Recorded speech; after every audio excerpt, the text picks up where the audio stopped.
Morning students.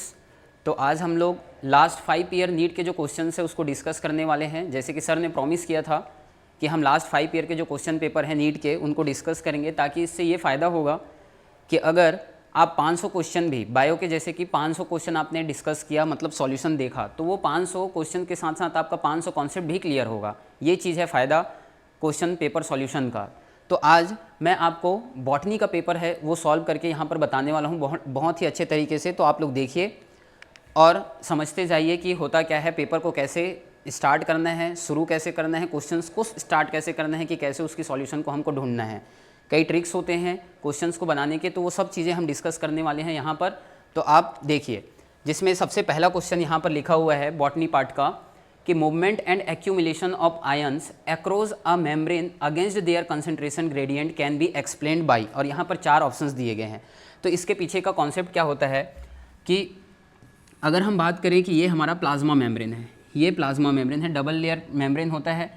Concentration gradient क्या होता है कि अगर किसी चीज़ की सॉल्यूट की कंसंट्रेशन इधर ज़्यादा है, कंसंट्रेशन अगर यहाँ ज़्यादा है और इधर क्या है उसकी कंसंट्रेशन कम है, तो कंसंट्रेशन ग्रेडियंट कैसे तैयार हुआ कि इधर बोलेंगे अपन कि हाई कंसंट्रेशन है, यहाँ पर क्या है हाई कंसंट्रेशन, और इधर क्या है लो कंसंट्रेशन। तो तुमको सबको पता है कि जो भी मॉलिक्यूल्स होते हैं, जो भी सॉल्यूट होते हैं, वो कंसंट्रेशन ग्रेडियंट की अलोंग मूवमेंट करते हैं, मतलब हाई कंसंट्रेशन से लो कंसंट्रेशन। और जब ये यहाँ से आउटसाइड से इनसाइड मूव करेंगे तो यहाँ पर कोई भी एनर्जी की रिक्वायरमेंट नहीं होती, क्योंकि ये अलोंग द कंसंट्रेशन ग्रेडियंट चल रहे हैं। पर एटीपी की रिक्वायरमेंट कब होगी, जब मूवमेंट को हमको अगेंस्ट करना है, कि बाहर कंसंट्रेशन ज़्यादा है फिर भी हम अंदर से सामान बाहर ले जाना चाह रहे हैं, मतलब अगेंस्ट द कंसंट्रेशन ग्रेडियंट। ये वाली जो मूवमेंट है ये हमारी कहलाएगी अगेंस्ट द कंसंट्रेशन ग्रेडियंट। तो यहाँ पर हमको ज़रूरत होगी किसकी, एटीपी की, क्योंकि हम अभी ग्रेडियंट के अगेंस्ट पे जा रहे हैं। अगर अलोंग जाएंगे तो नो एटीपी का रिक्वायरमेंट। इस प्रोसेस में एटीपी को कोई भी रिक्वायरमेंट नहीं है, और इसी को बोला जाता है पैसिव ट्रांसपोर्ट। इसको बोला जाता है पैसिव ट्रांसपोर्ट। पर ये वाला जो केस है अगेंस्ट द मूवमेंट वाला, इसको बोला जाता है एक्टिव ट्रांसपोर्ट। तो हमको ऑप्शन में कि अगर अगेंस्ट लिखा हुआ है तो हमको कौन सी सेलेक्ट करना है। यहाँ पर क्या लिखा है कि अगेंस्ट देयर कंसंट्रेशन ग्रेडियंट, तो हमको सीधे सेलेक्ट करना है ऑप्शन नंबर 3। तो इसका आंसर क्या हो जाएगा, इसका आंसर हो जाएगा हमारा 3। ठीक है, तो नेक्स्ट क्वेश्चन पे चलते हैं।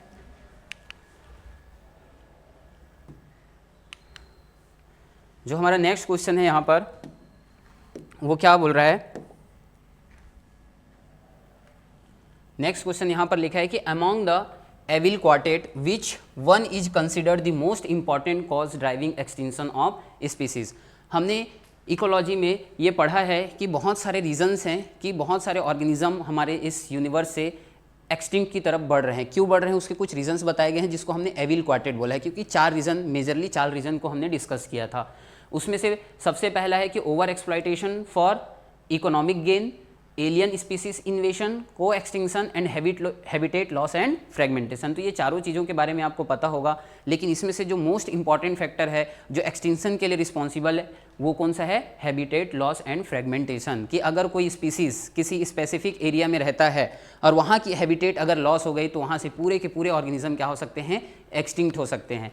पहला ऑप्शन में क्या लिखा है कि ओवर एक्सप्लॉयटेशन। ओवर एक्सप्लॉयटेशन यहाँ पर पूरी के तरीके से एक्सटिंक्शन नहीं होगा, एक्सप्लॉयट कर रहे हैं पर एक स्केल में कर रहे हैं एक्सप्लॉयटेशन, तो वहाँ पर इसके मुकाबले बहुत कम होगा। एलियन स्पीसीज इन्वेशन, हाँ अगर बाहर से कोई दूसरा ऑर्गेनिज्म कहीं और से जो हमारा फॉरेन स्पीसीज हो गया वो एंटर कर गया तो उसकी वजह से भी बैलेंस तो खराब होगा, पर उतना ज़्यादा खराब नहीं होगा जब पूरी की पूरी क्या हो जाएगी, हैबिटेट लॉस एंड फ्रेगमेंटेशन। तो इसका ऑप्शन कौन सा जाएगा, इसका आंसर जाएगा हमारा 4th number, habitat loss and fragmentation.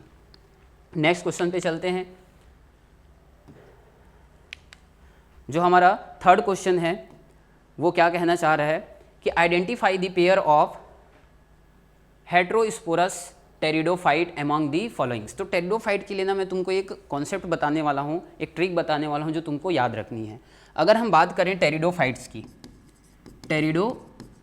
की बात करें तो इसमें से ज़्यादातर मोस्ट जो टेरिडोफाइट्स होते हैं, मोस्ट टेरिडोफाइट्स क्या करते हैं, सेम टाइप का स्पोर बनाते हैं। इन लोग सेम टाइप का स्पोर बनाते हैं, सेम टाइप ऑफ स्पोर्स, जिनको हम लोग क्या बोलते हैं, उनके ग्रुप को बोला जाता है होमोस्पोरस। क्या बोलते हैं, होमोस्पोरस।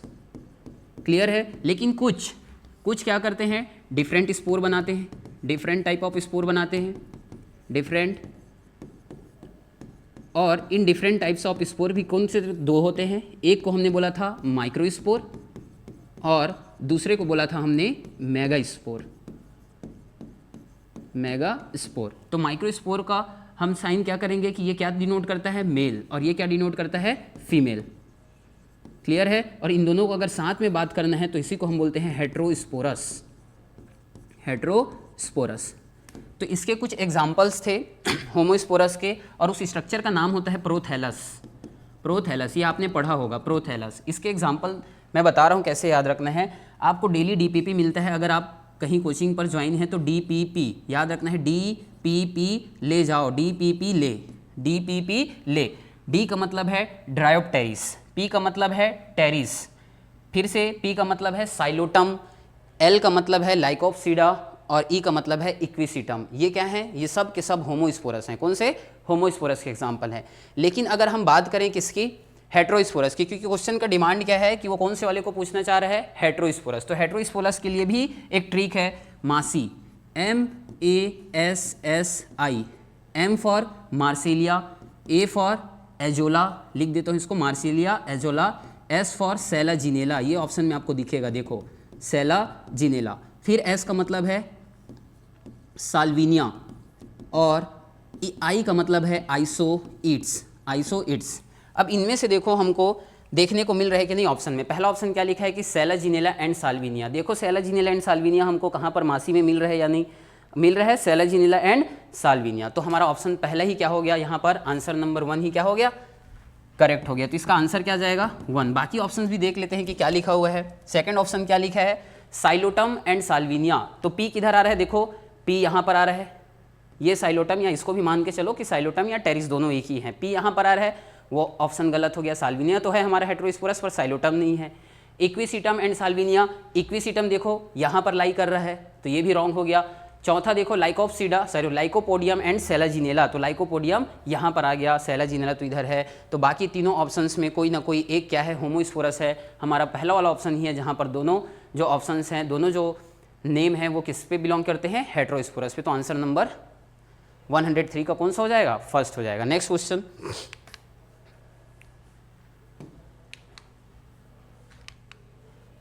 नेक्स्ट क्वेश्चन में क्या बोलना चाह रहा है कि देखो frequency of recombination, frequency of recombination between gene pair on same chromosome as a measure of the distance between gene to map their position on the chromosome was used for the first time by. Actual में ये कहाँ का question है, Morgan के genetics का question है, जहाँ पर हमने लिंकेज की बात की थी। और मॉर्गन क्या बोलता था कि अगर दो जीन किसी एक क्रोमोसोम पे पास पास में है तो उनमें लिंकेज की चांसेस क्या हो जाती है, बढ़ जाती है, और रिकॉम्बिनेशन की चांसेस क्या हो जाती है, कम हो जाती है। पर अगर कोई जीन दूर में है तो उनकी रिकॉम्बिनेशन की परसेंट क्या हो जाती है, बढ़ जाती है। तो अगर रिकॉम्बिनेशन का जो परसेंटेज होता है, रिकॉम्बिनेशन का जो परसेंटेज है वही उनके बीच का डिस्टेंस होता है। ये किसने बताया था, यही क्वेश्चन पूछना चाह रहा है कि एक्चुअल में यही होता है distance between two genes, distance between two genes. और इस बात को किसने कही थी, एक साइंटिस्ट थे जो मॉर्गन के ही स्कॉलर थे। मतलब मॉर्गन एक ग्रुप के साथ काम कर रहे हैं, उन्हीं ग्रुप में उनका एक स्टूडेंट था जिनका नाम था एल्फ्रेड स्ट्रूटेवेंट, स्ट्रूटेवेंट। इन्होंने बताया था कि एक्चुअल में जितना परसेंटेज हमको रिकॉम्बिनेशन मिलता है उतना ही उनके बीच का डिस्टेंस होता है। क्लियर हुआ कि नहीं हुआ। तो यहाँ पर देखो अल्फ्रेड स्ट्रूटेवेंट हमको ऑप्शन नंबर 2 में दिख रहा है, तो क्वेश्चन नंबर 104 का आंसर क्या हो जाएगा, 2 हो जाएगा। ठीक है, नेक्स्ट क्वेश्चन पे चलते हैं।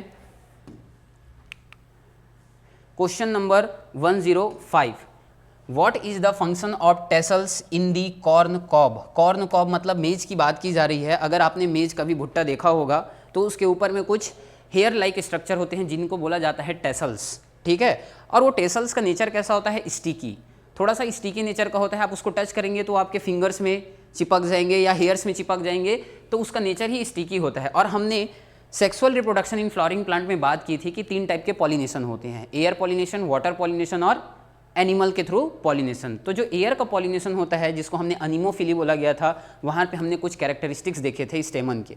ठीक है, स्टेमन के और हमारे स्टिग्मा के। तो जो एयर थ्रू पॉलिनेट होते हैं, और मेज किसके थ्रू पॉलिनेट करता है, एयर के थ्रू, तो उसको कैसा होना पड़ेगा, उसकी स्टिग्मा को स्टिकी होना पड़ेगा। तो जो टेसल्स होते हैं वो स्टिकी होते हैं, और स्टिकी का काम क्या है कि ताकि पॉलिन ग्रेन आए, और पॉलिन ग्रेन होते हैं नॉन स्टिकी। तो नॉन स्टिकी को जब स्टिकी सरफेस मिलेगा तो वो क्या कर जाएंगे, उसमें स्टिक कर जाएंगे, और उसी के लिए वो क्या करते हैं, टेसल्स का यूज़ करते हैं। तो क्या लिखा हुआ है, to trap pollen grains, option number first ही करेक्ट दिख रहा है। टू डिस्पर्स पॉलिन ग्रेन नहीं, टू प्रोटेक्ट सीड नहीं, टू अट्रैक्ट इंसेक्ट नहीं।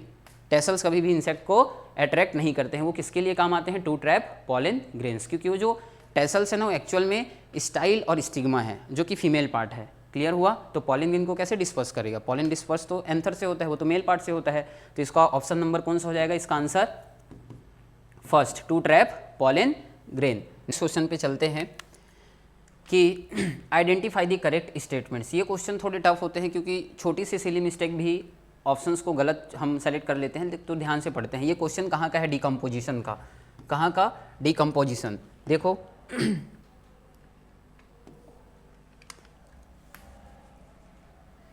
ये डिकम्पोजिशन हमने पढ़ रखा है, डिकम्पोजिशन। इसमें डील करते हैं, देखना कि पहला स्टेटमेंट क्या बोला जा रहा है, डेट्राइटिवोर्स परफॉर्म फ्रेगमेंटेशन। तो ये एकदम करेक्ट है। डेट्राइटिवोर्स मतलब होते हैं अर्थवॉर्म। अर्थवॉर्म फ्रेगमेंटेशन का काम करते हैं। डिकम्पोजिशन का पहला स्टेप ही यही होता है। सेकंड क्या ऑप्शन लिखा हुआ है, तो ए हमारा क्या हुआ, इसमें से करेक्ट स्टेटमेंट हुआ। ये लिखते जाना है साइड में।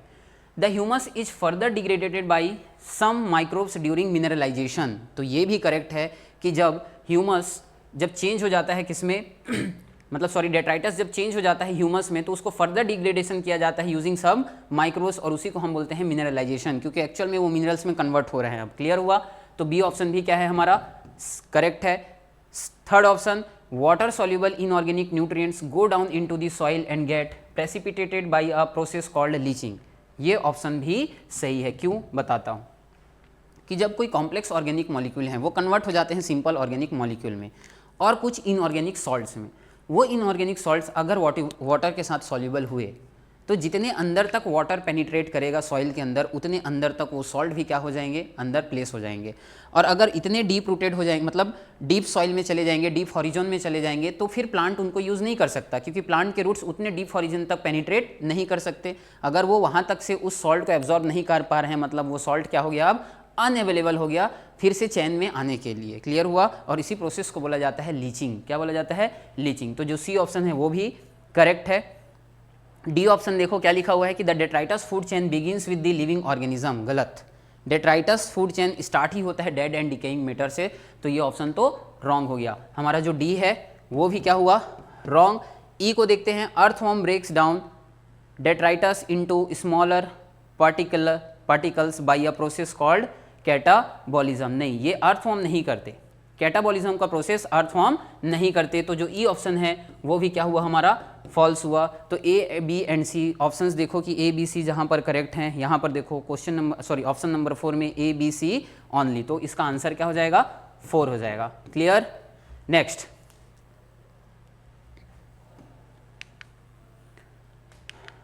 क्वेश्चन है हमारा 107। तो 107 क्या बोल रहा है कि एसर्शन और रीजन टाइप के क्वेश्चन है। एसर्शन रीजन टाइप के क्वेश्चन को ध्यान से पढ़ना है। देखो कि पहला ऑप्शन लिखा है कि late wood has fewer xylary elements with narrow vessels. देखो इसको अभी मैं जो चीज़ समझा रहा हूँ उसको थोड़ा फोकस करो कि दो टाइप के वुड होते हैं। एक होते हैं जो स्प्रिंग में बनते हैं, स्प्रिंग सीजन में। स्प्रिंग सीजन के जो वुड होते हैं उनको बोलते हैं अपन स्प्रिंग वुड, स्प्रिंग वुड, या इसी का और एक नाम होता है early would, early would. Clear हुआ। इनके जो जाइलम वेसल्स होते हैं, जाइलम वेसल्स जो होते हैं वो वाइडर होते हैं, क्योंकि स्प्रिंग सीजन में बहुत सारी चीज़ें, बहुत सारे जो स्ट्रक्चर हैं वो फॉर्म होते रहते हैं और उनके प्रोडक्शन के लिए, उनके फॉर्मेशन के लिए बहुत सारे न्यूट्रिएंट्स और हमारे को फूड की ज़रूरत होती है। तो उस टाइम पे वेसल्स हमको वाइडर चाहिए। क्या चाहिए उस टाइम पे, वाइडर। दूसरा जो वुड होता है वो होता है कहाँ पे, ऑटम सीजन में, ऑटम या बोल सकते हैं विंटर में। क्लियर। तो इसमें जो वुड बनता है उसको हम बोलते हैं लेट वुड, लेट वुड। और लेट वुड में जो जाइलम वेसल होते हैं, जो जाइलम वेसल होते हैं वो कैसे होते हैं, नैरोअर होते हैं। क्लियर। अब इस कॉन्सेप्ट को अगर समझ गए होगे तो क्वेश्चन बन जाएगा। पहला क्या लिखा है कि late wood has fewer xylary elements with narrow vessels. सही है, क्योंकि ये फ्यू नंबर में होते हैं, इस टाइम पे हमको ज़्यादा ज़रूरत नहीं होती है वेसल्स की वाइडनेस की। तो पहला ऑप्शन तो करेक्ट हुआ, assertion is correct. Reason, cambium is less active in winter, तो उसका रीज़न ही है कि इस टाइम पे विंटर सीजन में क्या होते हैं, जो कैम्बियम होते हैं वो लेस एक्टिव होते हैं, तो उस टाइम पे हमको जाइलम वेसल वाइडर नहीं चाहिए। तो एसर्शन का करेक्ट रीज़न है आर। तो देखो सेलेक्ट करो, both assertion and reason are true but R is not the correct, ये रॉन्ग हो गया। कई सारे ऑप्शन में देखना, पहले में ये जो फोर्थ में लिखा हुआ है ये पहले स्टेटमेंट में लिखा होगा, तो ध्यान से पढ़ना है। जल्दी जल्दी में कई बच्चे इसको टिक करके आ गए थे तो वो गलत हो गया था, ठीक है। Both assertion and reason are true and reason is the correct explanation of A, तो इसका आंसर कौन सा जाएगा, फोर्थ, ठीक है। नेक्स्ट क्वेश्चन पे चलते हैं। Question number 8। क्वेश्चन नंबर 8 क्या बोल रहा है कि the process of appearance of recombination nodule occur at which sub stage of prophase 1 in meiosis. यहाँ पर बात किसकी जा रही है, मियोसिस की, और मियोसिस में भी किसकी, मियोसिस फर्स्ट की, जहाँ पर क्या होगा कि उसके जो प्रोफेज होते हैं वो टोटल 5 सब स्टेजेस में डिवाइड होते हैं। 5 सब स्टेजेस मतलब leptotene, zygotene, pachytene, diplotene and diakinesis. तो इसमें किसके बारे में पूछना चाह रहा है क्वेश्चन, रिकॉम्बिनेशन नोड्यूल। तो रिकॉम्बिनेशन नोड्यूल का फॉर्मेशन कब होगा, जिस स्टेप में क्रॉसिंग ओवर होगा। जैसे कि देखो प्रोफेज 1, प्रोफेज 1 कितने में, लेप्टोटीन, जाइगोटीन, फिर पेकाइटीन, फिर डिप्लोटीन और ये डायाकाइनेसिस, ठीक है ना। यहाँ पर तो होमोलोगस क्रोमोसोम अपने आसपास आते हैं। जाइगोटीन में क्या होगा, सिनेप्टोनिमल कॉम्प्लेक्स बनते हैं, दोनों चिपकते हैं होमोलोगस क्रोमोसोम। और जो पेकाइटीन है, ये वाली जो स्टेप है ये बहुत इंपॉर्टेंट होता है, क्योंकि यहीं पर क्या होता है, क्रॉसिंग ओवर। और क्रॉसिंग ओवर होगा मतलब क्रोमोसोम टूटेंगे, कहीं ना कहीं से टूटेंगे, और तुमको टूटेंगे तो पता है कि रिकॉम्बिनेशन होगा, एक चीज़ टूटकर दूसरे के साथ रिकम्बाइन करेगा। और यहाँ पे हमको कुछ एंजाइम्स की ज़रूरत होती है, जैसे कि रेस्ट्रिक्शन एंडोन्यूक्लियस और जोड़ने के लिए लाइगेस। इन्हीं दोनों को ही क्या बोल दिया जाता है साथ में, रिकॉम्बिनेशन नोड्यूल वहीं पर होते हैं। और इसका फॉर्मेशन हमको कहाँ पर देखने को मिलता है, इस पेकाइटिन स्टेज में। तो सेलेक्ट करना है क्वेश्चन नंबर 8 का कौन सा, ऑप्शन नंबर 1 पेकाइटिन। तो इसका आंसर क्या हो जाएगा, 1, ठीक है। Next 109, which of the following stages of meiosis involves division of centromere. ये ऑप्शन, ये बहुत इंपॉर्टेंट क्वेश्चन है बच्चे, कि इसको ध्यान से देखना। कहाँ पे पूछा जा रहा है कि सेंट्रोमियर एक्चुअल में डिवाइड कब करते हैं, मियोसिस में। तो मियोसिस में ध्यान रखना कि मियोसिस जो फर्स्ट था, मियोसिस फर्स्ट में होता क्या है, यहाँ पर देखो समझो। अगर हम बात करेंगे किसकी, मियोसिस फर्स्ट की, तो मियोसिस फर्स्ट में एक्चुअल में क्या हुआ था, हमारे पास टोटल 46 क्रोमोसोम थे। सेल के अंदर कितने क्रोमोसोम थे, 46, और 46 के ही अरेंज में होते हैं। जब मेटाफेज में हमने स्टडी किया था तो जो 23 होते हैं एक मेटाफेसिक प्लेट में अलाइन कर जाते हैं, और 23 दूसरे मेटाफेसिक प्लेट में अलाइन कर जाते हैं। और यही चीज़ जब एंटर करेंगे कहाँ पर, एनाफेज में, तो ये 23 ऊपर पहुँच गए, ये 23 नीचे। और ये सब के सब कैसे वाले क्रोमोसोम रहते हैं, डायाड। कौन से क्रोमोसोम रहते हैं, डायाड, ये कुछ इस फॉर्म वाले, और यहाँ पर सेंट्रोमियर है। तो एक्चुअल में यहाँ पर डायाड फॉर्म में ही ये सेग्रीगेट हो जाते हैं, तो क्रोमोसोम में सेंट्रोमियर की टूटने की ज़रूरत नहीं होती है। ये कहाँ पर ज़रूरत पड़ने वाली है, जब पहुँचेंगे हम कहाँ पर, मियोसिस सेकेंड में। मियोसिस सेकेंड के कहाँ पर, मियोसिस सेकेंड के पहुँचेंगे हम एनाफेज में। कहाँ पर, एनाफेज में। तो एक्चुअल में अगर मेटाफेज का डायग्राम बनाऊँ तो अब यहाँ पर एक ही मेटाफेसिक प्लेट बनेगा, और यहाँ पर 23 क्रोमोसोम क्या कर जाएंगे, अलाइन कर जाएंगे। कौन से वाले, डायाड वाले। कौन से वाले, डायाड। क्लियर हुआ। अब सेग्रीगेट अगर होना होगा तो ये सेग्रीगेट कैसे होते हैं, यहाँ से ये सेंट्रोमियर, सेंट्रियोल से स्पिंडल फाइबर के थ्रू अटैच होते हैं सेंट्रोमियर। अब यहाँ पर सेग्रीगेट होने की जरूरत है, तो जब क्रोमोसोम सेग्रीगेट होते हैं तो कुछ इस फॉर्म में, मतलब पहले डायाड में थे, अभी किस फॉर्म में हो गए, मोनाड में। और डायाड मोनाड में कब चेंज होगा, जब उसका सेंट्रोमियर ब्रेक होगा। और ये चीज़ होता कहाँ पर है, मियोसिस 2 के एनाफेज में। तो ऑप्शन देखो, मियोसिस 2 के एनाफेज कहाँ पर दिख रहा है, मियोसिस 2 का ये एनाफेज 2 में। तो ये ऑप्शन क्या हो गया हमारा, करेक्ट हो गया 109 का। नेक्स्ट क्वेश्चन पे चलते हैं। Question number 110, during the purification process of recombination DNA technology addition of chilled ethanol precipitates out. जब ये बात की जा रही है जेल इलेक्ट्रोफोरेसिस की, वहाँ पर हमको अगर जेल इलेक्ट्रोफोरेसिस में डीएनए रन कराना है तो डीएनए को पहले क्या करना पड़ेगा, सेल से आइसोलेट कराना पड़ेगा। जब हम डीएनए को सेल से आइसोलेट करना होता है तो आइसोलेशन के लास्ट प्रोसेस में हमको उस जो सॉल्यूशन होता है उसमें ऐड करना पड़ता है चिल्ड इथेनॉल, क्योंकि जब हम चिल्ड इथेनॉल को उस मिक्सचर में डालेंगे तो वो क्या करेगा, वो पूरे जितने भी डीएनए उसको प्रेसिपिटेट आउट कर देता है। फिर हम उस डीएनए को क्या कर लेंगे, वहाँ से बाहर निकालेंगे और फिर रेस्ट्रिक्शन एंजाइम से कट कराकर किस में रन कराएंगे, इलेक्ट्रोफोरेसिस में। तो वो नेक्स्ट का स्टेप है, पर पहले हमको क्या ऐड करना पड़ेगा, चिल्ड इथेनॉल। किसको बाहर निकालने के लिए, डीएनए को बाहर निकालने के लिए। तो 110 का कौन सा ऑप्शन करेक्ट हो जाएगा, डीएनए वाला। Next question, question number 1011। ये क्वेश्चन थोड़ा सा क्या करना है, इसमें आपको जो फैमिलीज दी गई हैं एनसीईआरटी में, सोलेनेसी, फेबिएसी, लिलिएसी, इनके फ्लोरल फार्मूला अगर आपको याद हैं तो ध्यान रखना, फ्लोरल फार्मूला अगर तुम याद करके जाते हो तो लगभग अगर 10 क्वेश्चन आते हैं उसमें से पिछले 8 साल से, तो उस फ्लोरल फार्मूला से आपके 8 क्वेश्चन बन जाएंगे। इतना इंपॉर्टेंट है फ्लोरल फार्मूला। थ्योरी भी इंपॉर्टेंट है, पर अगर थ्योरी नहीं भी याद रही और फ्लोरल फार्मूला अगर आपको याद है तो आप क्वेश्चन को क्या कर सकते हो, टिक लगा सकते हो और करेक्ट आंसर को। क्या लिखा हुआ है कि फैमिली फेबेसी फैमिली के बारे में पूछ रहा है कि differs from Solanaceae and Liliaceae with respect to stamen. हमको स्टेमन को क्या करना है, दोनों के बीच में कंपेयर करना है कि फेबेसी के स्टेमन कैसे होते हैं, सोलेनेसी और लिलिएसी की स्टेमन कैसे होते हैं। Pick out the characteristics specific to family Fabaceae but not found in Solanaceae और लिलिएसी। तो हमको स्टेमन के कुछ ऐसे फीचर सेलेक्ट करने हैं जो खाली हमको फेबेसी में मिलते हैं, ना कि सोलेनेसी और लिलिएसी में।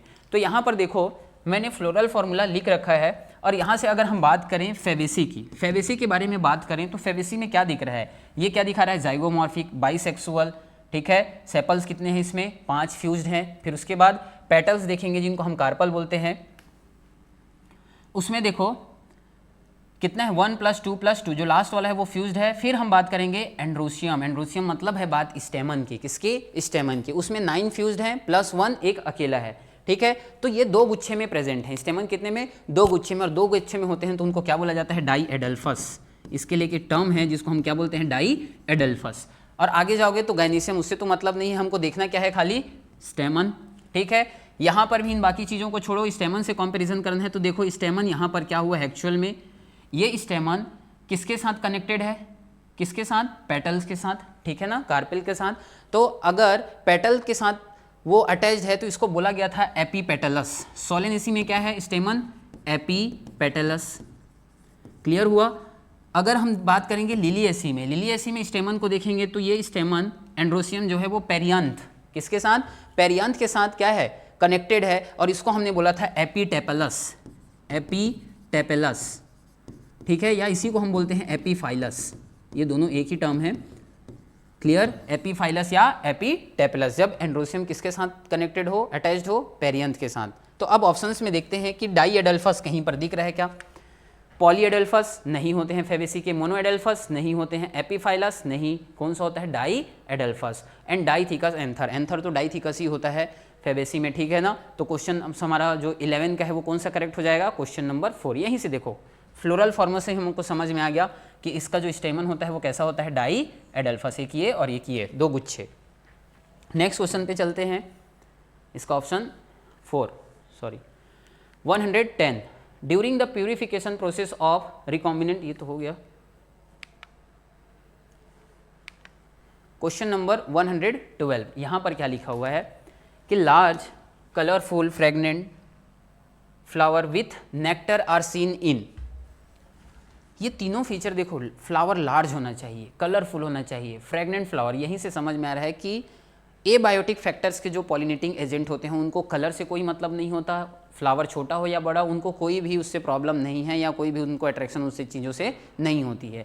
ये सब चीज़ें किनको अफेक्ट करती हैं, जो बायोटिक फैक्टर होती हैं। बायोटिक में भी कौन सबसे ज़्यादा पॉलिनेट करने वाले हैं, इंसेक्ट्स। तो ठीक है, अब यहाँ पर देखते हैं large colourful fragrant flower with nectar. Nectar भी किसको चाहिए, इंसेक्ट्स को चाहिए। क्या हवा बोलेगा कि आप नेक्टर दोगे तभी मैं पॉलिनेट करूंगा, एबायोटिक फैक्टर कभी भी किसी चीज़ की डिमांड नहीं करता है। तो यहाँ पर देखेंगे कि ये किसका फीचर है, जो इंसेक्ट पॉलिनेट करेंगे किसको, किसी फ्लावर को, तभी उनको ये सब चीज़ें की ज़रूरत है। तो देखते हैं बर्ड पॉलिनेटेड फ्लावर प्लांट्स नहीं, बैट नहीं। विंड पॉलिनेटेड प्लांट्स नहीं। इंसेक्ट पॉलिनेटेड प्लांट्स, क्योंकि इंसेक्ट को जरूरत होती है किसकी, नेक्टर की। तो नेक्टर जब लिखा हुआ है फ्रेगनेंट सुगंधित फ्लावर होंगे तो इंसेक्ट वहाँ पे क्या होते हैं, अट्रैक्ट होते हैं। तो ये ऑप्शन किसका करेक्ट हो जाएगा, insect pollinated plants. Next question पे चलते हैं।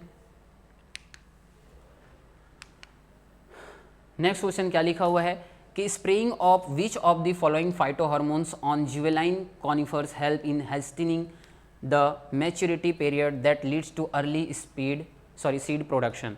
देखो यहाँ पर टर्म्स को समझना। जुवेलाइन, जुवेलाइन मतलब कि जो फ्लावर प्रोड्यूसिंग से पहले वाला स्टेज, जो सीड से लेकर फ्लावर प्रोड्यूस करने तक से पहले वाला जो फेज़ होता है उसको हम लोग जुवेलाइन फेज़ बोलते हैं। कॉनिफर्स हेल्प्स इन हेस्टनिंग, हेस्टनिंग मतलब होता है स्पीड अप। किसी चीज़ को स्पीड अप करना है हमको, पहले चाहिए। कोई चीज़ जो लेट में होना है उसको हमको अगर पहले उस प्रोसेस को कराना है तो हमको कौन सा हार्मोन को स्प्रे करना पड़ेगा किसी प्लांट में। ऑप्शंस क्या क्या हैं, gibberellic acid, zeatin, abscisic acid, indole 3 butyric acid. बच्चों इसका अगर आप जाओगे जिबेरेलिक एसिड में, ठीक है, इसका आंसर क्या होगा, जिबेरेलिक एसिड। क्योंकि ये इसके बहुत सारे हमारे पास फॉर्म होते हैं, 1 से लेकर 100 तक एनसीईआरटी ने ये बताया है कि 1 to 100 टाइप्स ऑफ जिबेरेलिक एसिड होती है, जिसका GA1, GA2, GA3 से डिनोट करते हैं, ठीक है ना। उसमें लिखा हुआ है कि इस एसिड को यूज़ किया जाता है कब, जुवेलाइन में, ताकि हम इसमें अर्ली क्या कर सकें, सीड का प्रोडक्शन कराएंगे। क्यों, तो जब जल्दी फ्लावर का प्रोडक्शन होगा तो जल्दी फर्टिलाइजेशन होगा, जल्दी फर्टिलाइजेशन होगा तो जल्दी सीड का फॉर्मेशन होगा। तो इसका आंसर क्या चला जाएगा, गिबेरेलिक एसिड। ठीक, इनकी यूज़ नहीं करते हैं, इनका अलग अलग यूज़ होता है, आगे देखते हैं और अगर क्वेश्चन आया तो मैं बताऊंगा। नेक्स्ट चलते हैं।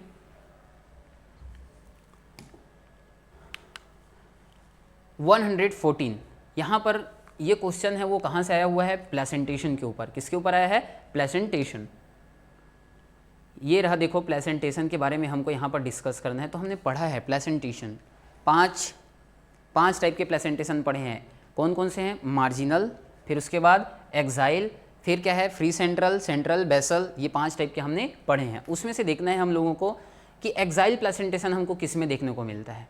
तो ध्यान रखना, इसमें देखो उस चीज़ को सेलेक्ट करो जिसमें तुमको दिख जाए, ऑप्शंस को गलत करने की कोशिश करो। पहला में देखो चाइना रोज बीन्स, तुमको पता है कि बीन्स में मार्जिनल मिलते हैं, ये तो कॉमन सेंस है यहाँ पर कि बीन्स में कैसा होता है, मार्जिनल होता है, एक ही मार्जिन में पूरे सीड अरेंज होते हैं। सेकंड, टोमेटो डाइएंथस एंड पी, यहाँ पर पी में भी हमको कौन सा मिलेगा, मार्जिनल, तो ये ऑप्शन भी रॉन्ग हो गया।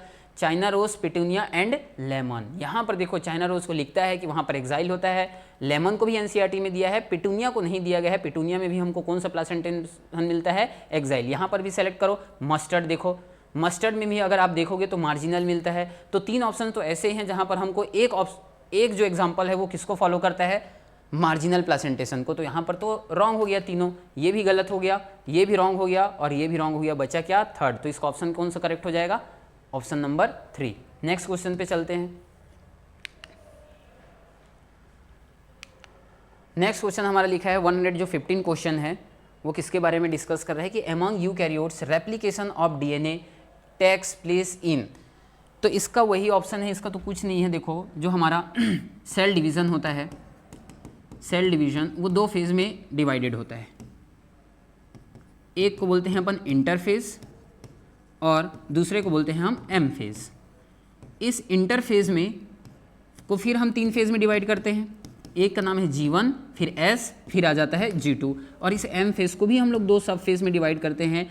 एक को बोलते हैं अपन कैरियोकाइनेसिस, जहाँ पे न्यूक्लियर डिवीजन होता है, और दूसरे में सेल डिवीजन होता है जिसको हम बोलते हैं साइटोप्लाज्म का डिवीजन, जिसको बोलते हैं हम साइटोकाइनेसिस। क्लियर हुआ।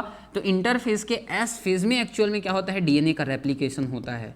डीएनए का रेप्लिकेशन बोलो चाहे डीएनए का डुप्लीकेशन बोलो, ये चीज़ कहाँ पर देखने को मिलता है हमको, एस फेज में। तो यहाँ पर देखो कि इसीलिए इसका नाम भी सिंथेटिक फेज होता है क्योंकि डीएनए वहाँ पर सिंथेसिस होती है।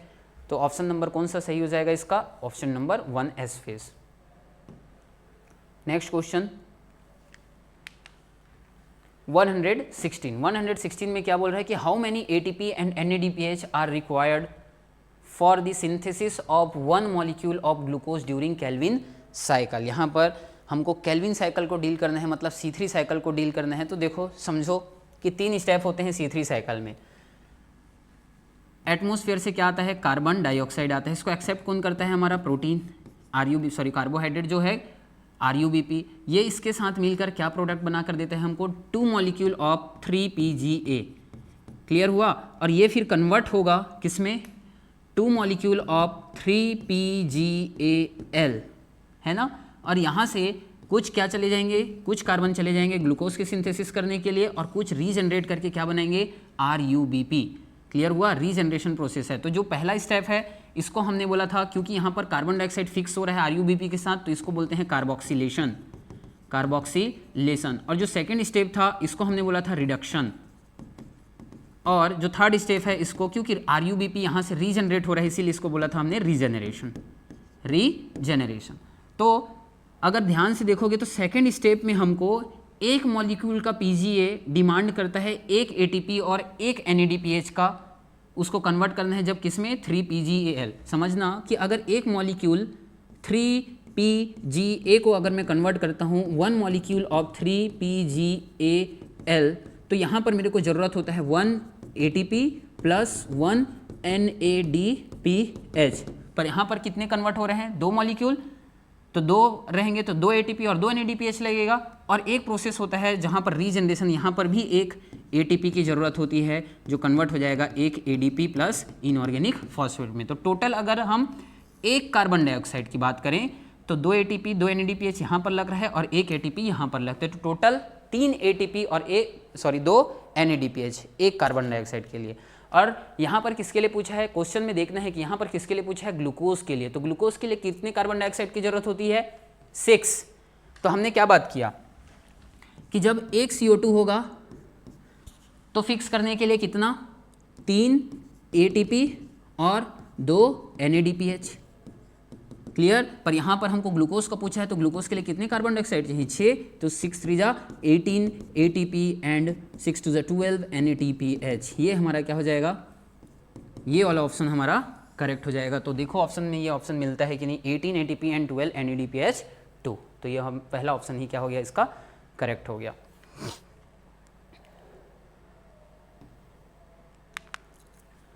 क्वेश्चन नंबर 117 में देख तो, in gene gun method use to introduce alien DNA into host cell micro particles of metals are used. कौन से माइक्रो पार्टिकल्स को यूज़ किया जाता है? तो वो कौन सा है? ये बायोटेक्नोलॉजी का क्वेश्चन है जहाँ पे हम वेक्टरलेस मेथड को यूज़ करते हैं किसी DNA या जीन को किसी प्लांट के अंदर क्या करने के लिए? इंट्रोड्यूस करने के लिए, जीन गन।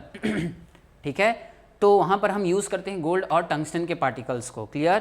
क्योंकि ये कैसे होते हैं? थोड़े इनर्ट टाइप के होते हैं, ये रिएक्टिव नहीं होते, तो टंगस्टन और गोल्ड को यूज़ करेंगे ताकि जो इसमें हम ये जो गोल्ड या टंगस्टन है इसी पे अपना DNA को क्या कर देंगे? अटैच करा देंगे और बम्बार्ड कर दिया जाएगा हाई वेलोसिटी में। कहाँ पर? प्लांट सेल के अंदर। तो इसका ऑप्शन गोल्ड और टंगस्टन होगा।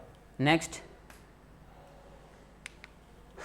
118, the thickness of ozone in a column of air in the atmosphere is measured in terms of. इनको डॉप्सन ने पहली बार मेज़र करना शुरू किया था, तो उन्हीं के बिहाफ में नाम रख दिया गया था डॉप्सन यूनिट। ये तो सब्जेक्टिव क्वेश्चन है, इसमें कुछ कॉन्सेप्ट नहीं है, ये आपको याद करना पड़ेगा यूनिट जो है, और इसका आंसर कौन सा हो जाएगा? Dobson unit.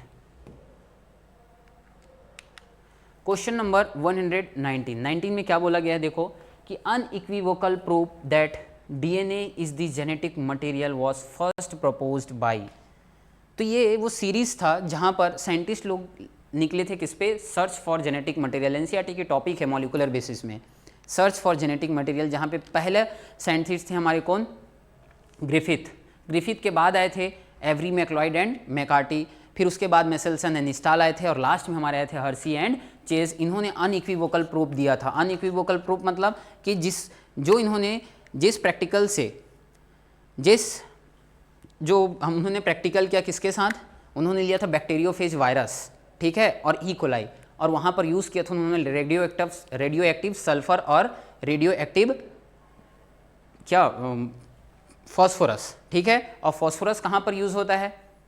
फॉस्फोरस कहाँ पर यूज़ होता है? जो फॉस्फोरस मतलब फॉस्फेट, ये DNA पे यूज़ हो रहा था, और जो प्रोटीन है वो कहाँ पर? स्ट्रक्चर में, जो वायरस का जो कैप्सिड वाला पार्ट होता है उसको बनाने में यूज़ होता है। और वहाँ से उन्होंने प्रूव किया था कि एक्चुअल में जो चीज़ें ट्रांसफ़र होती है वो DNA होता है। क्लियर है ना? तो तब से पता चला हमको कि DNA is the genetic material ठीक है ना, और इसके पीछे फिर किसी ने आवाज़ नहीं उठाई, इसीलिए अनइक्विवोकल प्रूफ। अनइक्विवोकल प्रूफ मतलब जिसके इनके प्रूफ इन्होंने जो प्रैक्टिकल किया उसके बाद उस पर कोई आवाज़ नहीं उठा, किसी ने नहीं, ये कोई साइंटिस्ट ऐसे आवाज़ नहीं उठाए कि नहीं अभी भी हम नहीं मानेंगे कि डीएनए जेनेटिक मटेरियल नहीं है। तब इनका जो स्टेटमेंट था उसके बाद सभी लोगों ने मान लिया कि डीएनए ही क्या था, जेनेटिक मटेरियल था। हर्सी और चेस एक्सपेरिमेंट बैक्टीरियोफेज और इकोलाई को लेकर किया था इन्होंने। नेक्स्ट क्वेश्चन, क्वेश्चन नंबर 120, ये भी डायरेक्ट क्वेश्चन है। देखो, जीपीपी ग्रॉस प्राइमरी प्रोडक्ट, ठीक है, अगर कोई प्लांट पूरी प्रोडक्शन जितनी भी उसकी कैपेसिटी है जो प्रोड्यूस कर रहा है उसको बोल दिया जाता है gross primary product. Minus R, R का मतलब होता है रेस्पिरेटरी लॉस। प्लांट जितनी प्रोडक्शन करता है पूरी की पूरी एनर्जी वो ट्रांसफ़र नहीं कर पाता, कुछ उसके रेस्पिरेशन में भी कुछ चीज़ों की ज़रूरत हो, क्योंकि उसको खुद को अपना लाइफ सस्टेन करना है और उसके लिए उसको बहुत सारे जो केमिकल रिएक्शन है वो करने पड़ेंगे और उसके लिए उसको किसकी ज़रूरत होगी, एनर्जी की ज़रूरत होगी। तो वो जितना प्रोड्यूस कर रहा है उतना ट्रांसफ़र नहीं कर पाता। कुछ पार्ट को क्या वो करता है वो कि अपने रेस्पिरेटरी रिएक्शंस के लिए यूज़ करता है और उसी लॉस को हम बोलते हैं रेस्पिरेटरी लॉस, ठीक है ना, वो जो यूज़ किया। तो आर का मतलब होता है रेस्पिरेटरी लॉस। तब क्या आएगी, नेट प्राइमरी प्रोडक्टिविटी, और यही एक्चुअल में ये जो प्रोडक्टिविटी है ये नेक्स्ट जनरेशन में मतलब नेक्स्ट ट्रॉपिक लेवल पे ट्रांसफ़र होता है, ठीक है ना। तो आर क्या है, रेस्पिरेटरी लॉस। तो ये क्या लिखा है, रेस्पिरेटरी कॉसेंट, रॉन्ग हो गया, रेस्पिरेटरी लॉस। तो ऑप्शन नंबर 2 क्या हो गया, इसका करेक्ट हो गया। नेक्स्ट क्वेश्चन पे चलते हैं, क्वेश्चन नंबर 121। 121 क्या कहना चाह रहा है कि what is the role of RNA polymerase 3, what is the role of RNA polymerase 3 in the process of transcription in eukaryote. तो ये तो फिर से मॉलिक्यूलर बेसिस का क्वेश्चन है, जहाँ पर यूकैरियोट्स में हमने देखा था कि 3 टाइप के आरएनए पॉलीमरेज होते हैं अलग अलग टाइप के आरएनए बनाने के लिए। वहीं पर बात करें अगर प्रोकैरियोट्स में, तो प्रोकैरियोट्स में सिंपल मैकेनिज्म होता है, एक ही आरएनए पॉलीमरेज होता है जो एमआरएनए भी बना दिया, आरआरएनए भी बना देगा और टीआरएनए भी बना देगा। पर यूकैरियोट में ऐसा नहीं है। यूकैरियोट में कितने एंजाइम हैं, आरएनए पॉलीमरेज 1, सेकेंड क्या है आरएनए पॉलीमरेज 2 और थर्ड है हमारा आरएनए पॉलीमरेज 3। तो ये आरएनए पॉलीमरेज 1 है, ये एक्चुअल में बनाता है आरआरएनए, ये बनाएगा आरआरएनए, ये बनाएगा हमारा एमआरएनए और ये बनाता है टीआरएनए। इसके साथ और भी कुछ आरएनए होते हैं, पर हमारा जो आंसर है वो यहीं से मिल जाएगा। देखो कि आरएनए पॉलीमरेज 3 के बारे में पूछा गया है। आरएनए पॉलीमरेज 3 में देखो कि क्या बना रहा है ये, टीआरएनए। तो ऑप्शन में transcription of tRNA, 5s rRNA small ribosomal RNA and SN small nuclear RNA. तो जो ऑप्शन नंबर 1 है वो हमारा क्या हो जाएगा, करेक्ट हो जाएगा। Transcription of precursor of mRNA, mRNA कौन करेगा, आरएनए पॉलीमरेज 2। एसएन आरएनए गलत हो गया, एसएन आरएनए के साथ ये क्या बनाता है, टीआरएनए बनाएगा ही। ट्रांसक्रिप्शन ऑफ आरआरएनए, आरआरएनए को कौन बना रहा है, आरएनए पॉलीमरेज 1 बना रहा है। तो इसका ऑप्शन नंबर 1 ही क्या है, करेक्ट है। नेक्स्ट क्वेश्चन पे चलते हैं, question number 122। Which micronutrient is essential for splitting of water molecule during photosynthesis? तो हमने photosynthesis में पढ़ा है लाइट रिएक्शन, ठीक है, और लाइट रिएक्शन में हमने PS2 और PS1 की बात की थी, किसमें, नॉन साइक्लिक फोटोफॉस्फोराइलेशन में, नॉन साइक्लिक फोटोफॉस्फोराइलेशन में। और वहाँ पे हमने बात किया था कि जब PS2, ये जो PS2 रिएक्शन सेंटर था, यहाँ से जब 2 इलेक्ट्रॉन लॉस कर रहे थे तो इस इलेक्ट्रॉन को बैलेंस करने के लिए यहाँ पर OEC था, ऑक्सीजन इवॉल्विंग कॉम्प्लेक्स। ये क्या करता था, वाटर के मॉलिक्यूल को तोड़ता था, 2H++ 2 electron minus plus half O2 nascent oxygen, ये तोड़ के देता था हमको, क्लियर। फिर ये 2 इलेक्ट्रॉन जो होता था ये बैलेंस करता था किसके, रिएक्शन सेंटर के जो इलेक्ट्रॉन जो एमिट हुए थे लाइट गिरने की वजह से।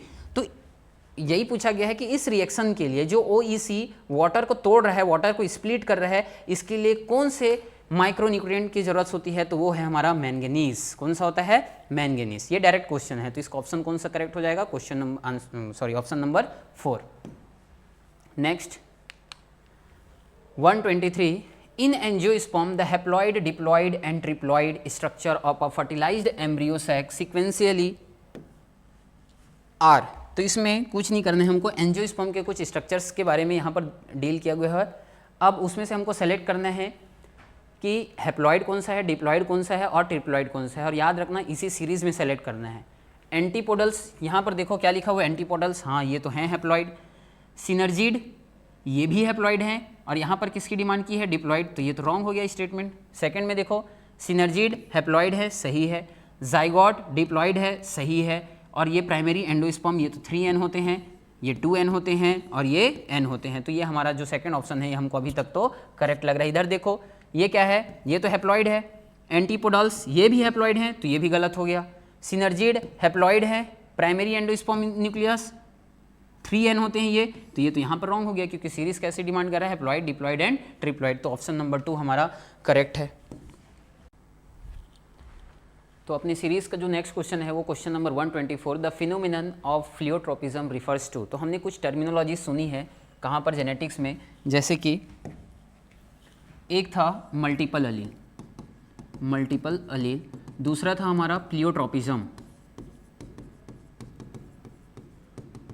और जो थर्ड था हमारा पॉलीजेनिक इनहेरिटेंस। ये 3 था जहाँ से बहुत सारे क्वेश्चंस बनते हैं। मैं तीनों को समझा रहा हूँ यहाँ पर देखो, और जो तुमको सही ऑप्शन लगे वो यहाँ से सेलेक्ट करना है। मल्टीपल अलील मतलब यहाँ पर जीन एक ही था लेकिन अलील कितने टाइप के थे, 3 टाइप के अलील्स थे, जिसके एग्जांपल है हमारा ABO ब्लड ग्रुपिंग, ये क्वेश्चन हुआ। सेकंड प्लियोट्रोपिज्म में भी जीन होगा एक, पर ये बहुत सारे कैरेक्टर को कंट्रोल करेगा, जैसे कैरेक्टर 1, कैरेक्टर 2, कैरेक्टर 3, कैरेक्टर 4। इसका एग्जाम्पल हमने NCERT में जो लिखा है सिकल सेल एनीमिया, ये इसी का एग्जाम्पल है।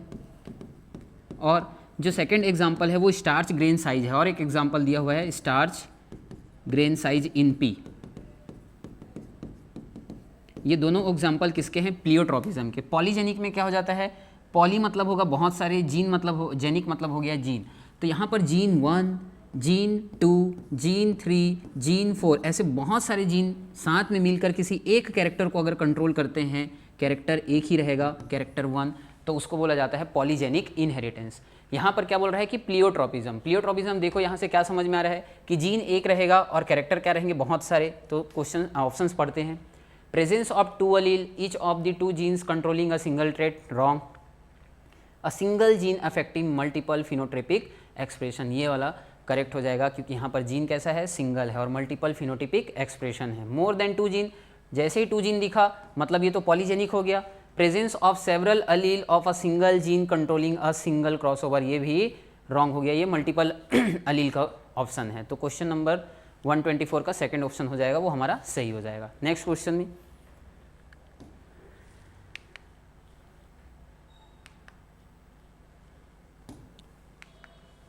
क्वेश्चन नंबर 125, यहाँ पर क्या लिखा हुआ है कि असर्शन रीजन टाइप का क्वेश्चन है, जहाँ पे असर्शन क्या लिखा है कि ATP is used at 2 steps in glycolysis. ये करेक्ट है कि 2 स्टेप में ATP का यूज़ होता है।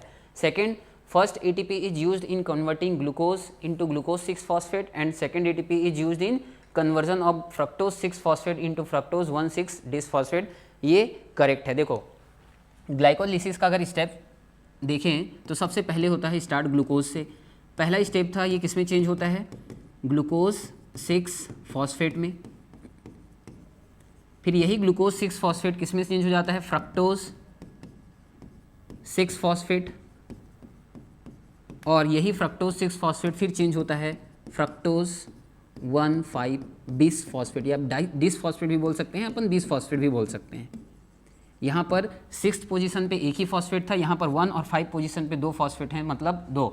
तो ये पहला स्टेप हुआ, ये सेकंड स्टेप हुआ, और ये थर्ड स्टेप हुआ। तो इस स्टेप में हमको ATP की रिक्वायरमेंट होती है, ये कन्वर्ट होगा हमारा ADP प्लस इनऑर्गेनिक फॉस्फेट में, क्लियर। और ये जो थर्ड स्टेप है यहाँ पर एक ATP की ज़रूरत होती है, ये भी कन्वर्ट होगा A प्लस इनऑर्गेनिक फॉस्फेट में, क्लियर।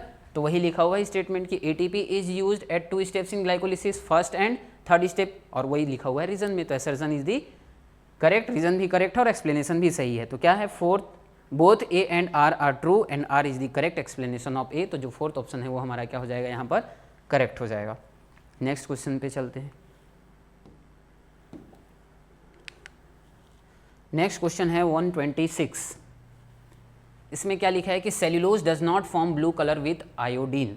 तो बायोमोलिक्यूल में हमने पढ़ा है कि जो पॉलीसैकेराइड्स होते हैं अगर वो लीनियर हैं, जिनमें चेन्स नहीं मिलती है, तो वो कॉइलिंग कर लेते हैं, और कॉइलिंग के बीच में जहाँ पे हेलिक्स बनता है, अगर स्टार्च की स्ट्रक्चर याद करें तो स्टार्च में क्या था कि इधर हमको ब्रांचिंग देखने को मिलती थी, यहाँ से ब्रांचिंग है, ये ब्रांचिंग हो गया, यहाँ से ब्रांचिंग है, हो सकता है कि यहाँ से भी ब्रांचिंग है, पर इधर ये जो लीनियर थे, इधर क्या थे, लीनियर चेन थे, और ये लीनियर चेन ज़्यादा देर तक लीनियर नहीं रहते, ये क्या फॉर्म कर लेते हैं, हेलिक्स। मैं किसका बता रहा हूँ, स्टार्च का स्ट्रक्चर बता रहा हूँ। ये किसका स्ट्रक्चर है, स्टार्च का, और स्टार्च में हेलिक्स बनते हैं, और इसी हेलिक्स में कौन फंस जाते हैं, आयोडीन। कौन, आयोडीन। तो जब हम स्टार्च की आयोडीन टेस्ट करते हैं तो ये ब्लू कलर देता है, हमको स्टार्च देता है। पर यही स्ट्रक्चर, यही हेलिक्स नहीं बनते हैं हमारे सेल्यूलोज में, वो भी पॉलीसैकेराइड है, पर ये हेलिक्स का फॉर्मेशन सेल्यूलोज में नहीं होता, इसीलिए वो आयोडीन टेस्ट नेगेटिव देता है। तो it is a helical molecule, wrong हो गया क्योंकि आयोडीन टेस्ट दे नहीं रहा है। It does not contain complex helixes, ये तो हेलिसेस दिखा है ये, and hence can not hold iodine molecule. तो ये वाला ऑप्शन देखो एकदम करेक्ट हो रहा है, क्योंकि ये हेलिक्स का फॉर्म नहीं करता। अगर हेलिक्स का फॉर्म नहीं करेगा तो आयोडीन फंसेंगे नहीं, और आयोडीन नहीं फंसेंगे तो वो टेस्ट भी नहीं देगा आयोडीन टेस्ट। तो ऑप्शन नंबर 2 क्या हो गया, इसका करेक्ट हो गया। नेक्स्ट क्वेश्चन पे चलते हैं कि क्या लिखा है, which hormone promotes internode petiole elongation in deep water rice. तो ये डायरेक्ट क्वेश्चन है, कहाँ से, जो प्लांट ग्रोथ एंड डेवलपमेंट वाले में जो हार्मोन्स लिखे गए हैं वहाँ पे अगर आप एथिलीन को रीड करोगे तो वहाँ पे लिखा है कि एथिलीन किसको प्रमोट करता है, पेटियोल इलोंगेशन। पेटियोल को इलोंगेशन करने की इसलिए ज़रूरत है क्योंकि जो प्लांट्स हैं पानी में रहते हैं उनको सरफेस में आना होता है। अगर सरफेस में आना है तो उनके पेटियोल की लंबाई इंक्रीज करनी पड़ेगी, और उसके लिए एथिलीन जो होते हैं वो रिस्पॉन्सिबल होते हैं। तो सेकंड इसका ऑप्शन हो जाएगा, करेक्ट हो जाएगा। नेक्स्ट क्वेश्चन,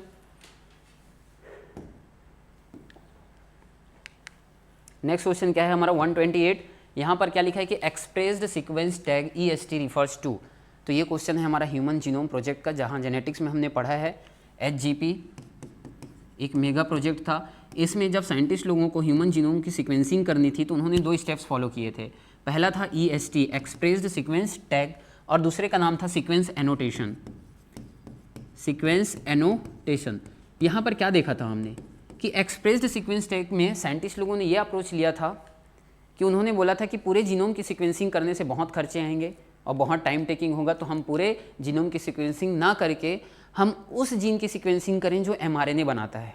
क्लियर है ना, उन जीन्स की सीक्वेंसिंग करें जो mRNA बनाता है। अगर mRNA बनाएगा तो न्यूक्लियस से mRNA कहाँ तक पहुँचेगा, साइटोप्लाज्म में, क्योंकि वो मूवमेंट, क्योंकि ट्रांसलेशन कहाँ पर होती है, साइटोप्लाज्म में। तो साइटोप्लाज्म में अगर हम जितने भी mRNA मिलते हैं उसको क्या करें, आइसोलेट करें, तो वो वही जीन का सीक्वेंस होगा, वही जीन्स के पार्ट होंगे जिनको एक्चुअल में क्या बनाना है, DNA के वही पार्ट वाले जीन्स होंगे जिनको प्रोटीन बनाना है, जो कि फंक्शनल होंगे।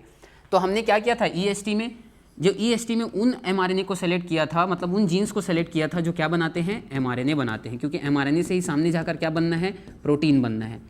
तो हमने पूरी सीक्वेंसिंग की, कोडिंग ना करके, सीक्वेंसिंग ना करके, हमने किसकी सीक्वेंस की, जो mRNA बनाते हैं, उन जीन्स की सीक्वेंसिंग की जिन्होंने mRNA। और यहाँ सीक्वेंस एनोटेशन में क्या था कि पूरे DNA का शुरू से लेकर लास्ट तक का क्या करना है, सीक्वेंसिंग करना है। वो ब्लाइंड अप्रोच था, अंधा अप्रोच था, बोला था साइंटिस्ट लोगों ने, ठीक है ना। उसमें कोई भी लॉजिक नहीं लगा था, पर इसके पीछे लॉजिक था, और वो लॉजिक क्या था कि हम उन्हीं जीन की सीक्वेंसिंग करेंगे जो क्या बनाते हैं, mRNA।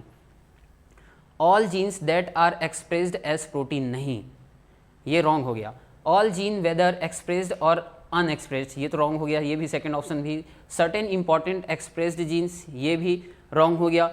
All genes that are expressed as RNA, तो मैंने देखा है EST में लिखा हुआ हो कि जीन जो किस में एक्सप्रेस करते हैं अपने आप को, mRNA के फॉर्म में, हमने उसी का क्या करना है, सीक्वेंसिंग करना है। तो इसका ऑप्शन नंबर 4 क्या हो जाएगा, करेक्ट हो जाएगा। नेक्स्ट क्वेश्चन, क्वेश्चन नंबर 129, ये क्या बोल रहा है, ये फिर से स्टेटमेंट वाली क्वेश्चन आ गई। तो स्टेटमेंट 1 क्या बोलता है कि the forces generated by transpiration can lift a xylem sized column of water over 130 metres of height. हमने देखा है कि जिम्नोस्पर्म में बहुत हाइट के प्लांट्स मिलते हैं, और फोटोसिंथेसिस के अगर हम देखें लीव्स में, किसमें, लीव्स में क्या होते हैं, हमारे स्टोमेटा होते हैं, और इस स्टोमेटा से किसकी लॉस होती है, कंटिन्यूसली वाटर की लॉस होती है, जो एक पूल क्रिएट करती है, ट्रांसपिरेशन पूल, जिसका नाम क्या दिया था हमने, ट्रांसपिरेशन पूल। जिस पूल की वजह से जो वाटर का मॉलिक्यूल है नीचे रूट से कहाँ तक जा रहे हैं, पूरे स्टेम, लीव्स, फ्लावर, फ्रूट्स पूरे तक पहुँच रहे हैं, और उसका लिए जो फोर्स है वो क्या है, ट्रांसपिरेशन पूल। और हाँ, वो जो ट्रांसपिरेशन पूल है, देखो ये ट्रांसपिरेशन कैन लिफ्ट, ये ट्रांसपिरेशन कैन बोल रहे हैं, मतलब ट्रांसपिरेशन पूल की ही बात की जा रही है। Transpiration pull can lift a xylem sized column of water over 130 metres of height. तो स्टेटमेंट 1 बिल्कुल सही है। Transpiration cools leaf surface sometimes 10 to 15 degree by evaporative coolings in the light of the above statement, choose the most. तो क्या हो रहा है कि जैसे अगर इंसान की एग्जांपल, ह्यूमन बींग्स की एग्जांपल लें, तो जब भी हमको गर्मी लगती है, जब भी हमारा जो बॉडी है वो हीट होता है, तो हम स्वेटिंग पे चले जाते हैं, ठीक है, ताकि बॉडी को क्या कर सके, हम कूल डाउन कर सके। तो ऐसे ही जब हाई लाइट इंटेंसिटी गिरते रहती है प्लांट्स में, लीव्स में, तो लीव भी क्या हो जाते हैं, गर्म हो जाते हैं, ठीक है, और उनको बचना है उस लाइट इंटेंसिटी से, तो वो क्या करेंगे, ट्रांसपिरेशन पूल की वजह से क्या होता है कि जो पानी का लॉस होता है, पानी का लॉस है इन द फॉर्म ऑफ, जैसे कि सेम टू सेम स्वेटिंग की तरह, तो पानी का जो ड्रॉप्स हैं वो कहाँ पर आएंगे, लीव्स में आएंगे। ट्रांसपिरेशन जो लॉस हो, जिसी को हम लोग ट्रांसपिरेशन लॉस बोलते हैं, उसकी वजह से पानी का जो लीव का सरफेस है वो क्या हो जाएगा, कूल डाउन हो जाएगा। तो सेकंड स्टेटमेंट भी करेक्ट है। तो both statement 1 and statement 2 are correct. ये तो इनकरेक्ट लिखा है, इनकरेक्ट लिखा है, करेक्ट। ये रॉन्ग हो गया क्योंकि स्टेटमेंट 2 को ये करेक्ट बोल रहा है और स्टेटमेंट 1 को इनकरेक्ट। ये वाली ऑप्शन देखो जहाँ पर दोनों स्टेटमेंट्स क्या लिखे हुए हैं, करेक्ट, तो इसका ऑप्शन नंबर 4 सही हो जाएगा। नेक्स्ट क्वेश्चन पे चलते हैं। नेक्स्ट क्वेश्चन क्या है कि अपन exposure to UV radiation DNA stand with ethidium bromide will so. फिर से इलेक्ट्रोफोरेसिस का देखो, इलेक्ट्रोफोरेसिस का पहले भी ये क्वेश्चन आ चुका था, सेम ईयर में इलेक्ट्रोफोरेसिस वाले पार्ट से भी सेकंड क्वेश्चन आया है। कितना इंपॉर्टेंट है बायोटेक, यहाँ से समझ में आता है कि जब भी हम डीएनए को क्या करेंगे, हमने जेल इलेक्ट्रोफोरेसिस में डीएनए को रन कराया, उसके बाद हम उसमें ऐड किए होते हैं एथिडियम ब्रोमाइड, ठीक है, एक स्टेनिंग है वो एक केमिकल है एथिडियम ब्रोमाइड, कार्सिनोजेनिक होती है, ध्यान रखना। तो जब उसमें हम यूवी रेस को पेनिट्रेट कराते हैं, जब वो हमारा जो चैम्बर है, इलेक्ट्रोफोरेटिक चैम्बर जो इसको बोलते हैं हम, जो ट्रे है उसको हम यूवी लाइट में क्या कराएंगे, एक्सपोज कराएंगे। तो जब एक्सपोज कराएंगे ना, तो वो एक कलर एमिट करता है और वो कलर होता है ब्राइट ऑरेंज कलर। तो यहाँ पर हमको देखना है ऑरेंज कलर है या नहीं। ये ब्लू कलर रॉन्ग हो गया, ये गलत है। ब्राइट येलो कलर, ये भी रॉन्ग है। ब्राइट रेड कलर नहीं, ब्राइट ऑरेंज कलर। तो ऑप्शन नंबर 3 सेलेक्ट करना है। नेक्स्ट क्वेश्चन पे चलते हैं। क्वेश्चन नंबर 131, ये क्या बोल रहा है कि the historic convention on biological diversity the earth summit was held in Rio de Janeiro in the year. अब ये तो डाटा है, डाटा को कुछ चीज़ों को तुमको याद रखनी पड़ेगी, उसका कोई सॉल्यूशन नहीं है, वो आपको याद रखना पड़ेगा। और इसका जो आंसर था, ये जो अर्थ समिट हुआ था रियो डी जेनेरियो में, ये हुआ था 5 जून 1992 में ये हुआ था, जिसमें यूएन ने तो पार्टिसिपेट भी नहीं किया था, ठीक है ना। तो 1992 वाली जो ऑप्शन है वो क्या हो जाएगी हमारी, करेक्ट हो जाएगी। तो 131 का 2।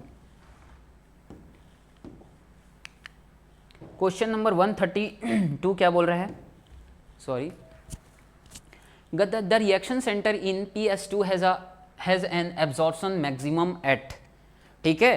तो हमने 2 फोटो सिस्टम पढ़ा था, 2 फोटो सिस्टम पढ़ा था, एक का नाम था PS1 फोटो सिस्टम 1 और दूसरे का नाम था PS2।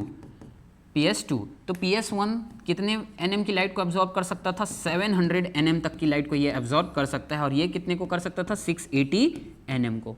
तो ऑप्शन में देखो 680 nm होगा कि नहीं होगा। PS2 के बारे में पूछा है, तो PS2 किसको, 680 nm। तो ये वाली ऑप्शन क्या हो जाएगी हमारी, करेक्ट हो जाएगी। तो 132 का 4। 133 given below are 2 statements, 1 is labelled. ये फिर से असर्शन रीजन का क्वेश्चन है। क्या बोल रहा है कि असर्शन में कि the first stage of gametophyte in the life cycle of moss is protonema stage. ये तो एकदम करेक्ट है।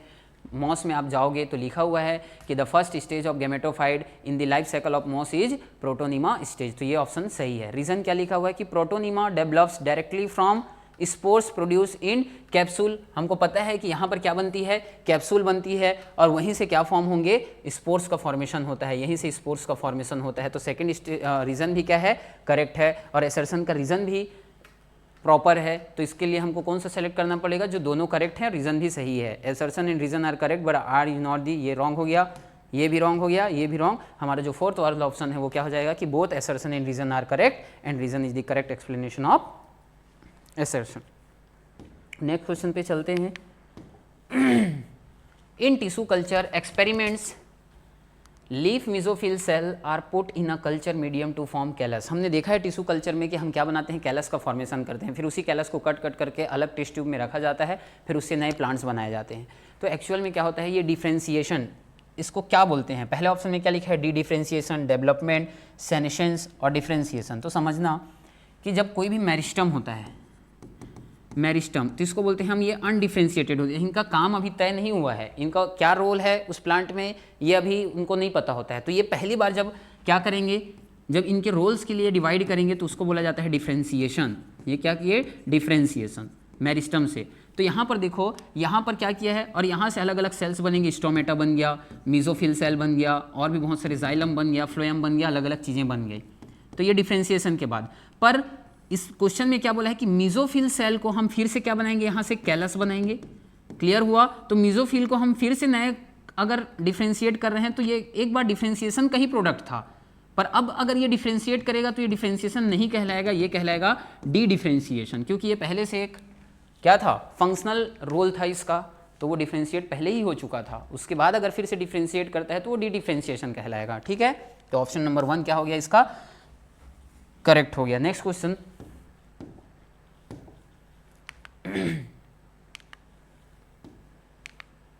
नेक्स्ट क्वेश्चन क्या है 135, क्या बोल रहा है कि given below are two statements, endarch and exarch are the terms often used for describing the position of secondary xylem. ये देखो, ये क्या बोल दिया, सेकेंडरी, सेकेंडरी नहीं होता, किसकी अरेंजमेंट को बोलते हैं हम, एक्सार्क और एंडार्क, प्राइमरी। यहाँ पर अगर क्या होता, प्राइमरी होता तो ये स्टेटमेंट क्या हो जाता, हमारा सही हो जाता, पर यहाँ पर लिख दिया है सेकेंडरी, तो ये रॉन्ग स्टेटमेंट हो गया। सेकेंड स्टेटमेंट क्या बोल रहा है कि exarch condition is the most common feature of the root system. तो हाँ, रूट के लिए क्या होता है, रूट के लिए याद रखना ऐसे करके रेक्सार, रेक्सार। तो रेक्सार मतलब है कि रूट में क्या मिलेगा हमको, एक्सार्क, ठीक है कि नहीं, और स्टेम में क्या मिलेगा हमको, एंडार्क। तो ये स्टेटमेंट 2 सही है। तो देखो सेलेक्ट करो स्टेटमेंट हो, ये तो फॉल्स, गलत हो गया, एक स्टेटमेंट तो सही है हमारा, statement 1 is correct but statement 2 is false, wrong, statement 1 is incorrect but statement 2 is true. तो ये हमारा थर्ड ऑप्शन क्या हो गया, इसका करेक्ट हो गया। नेक्स्ट क्वेश्चन पे चलते हैं।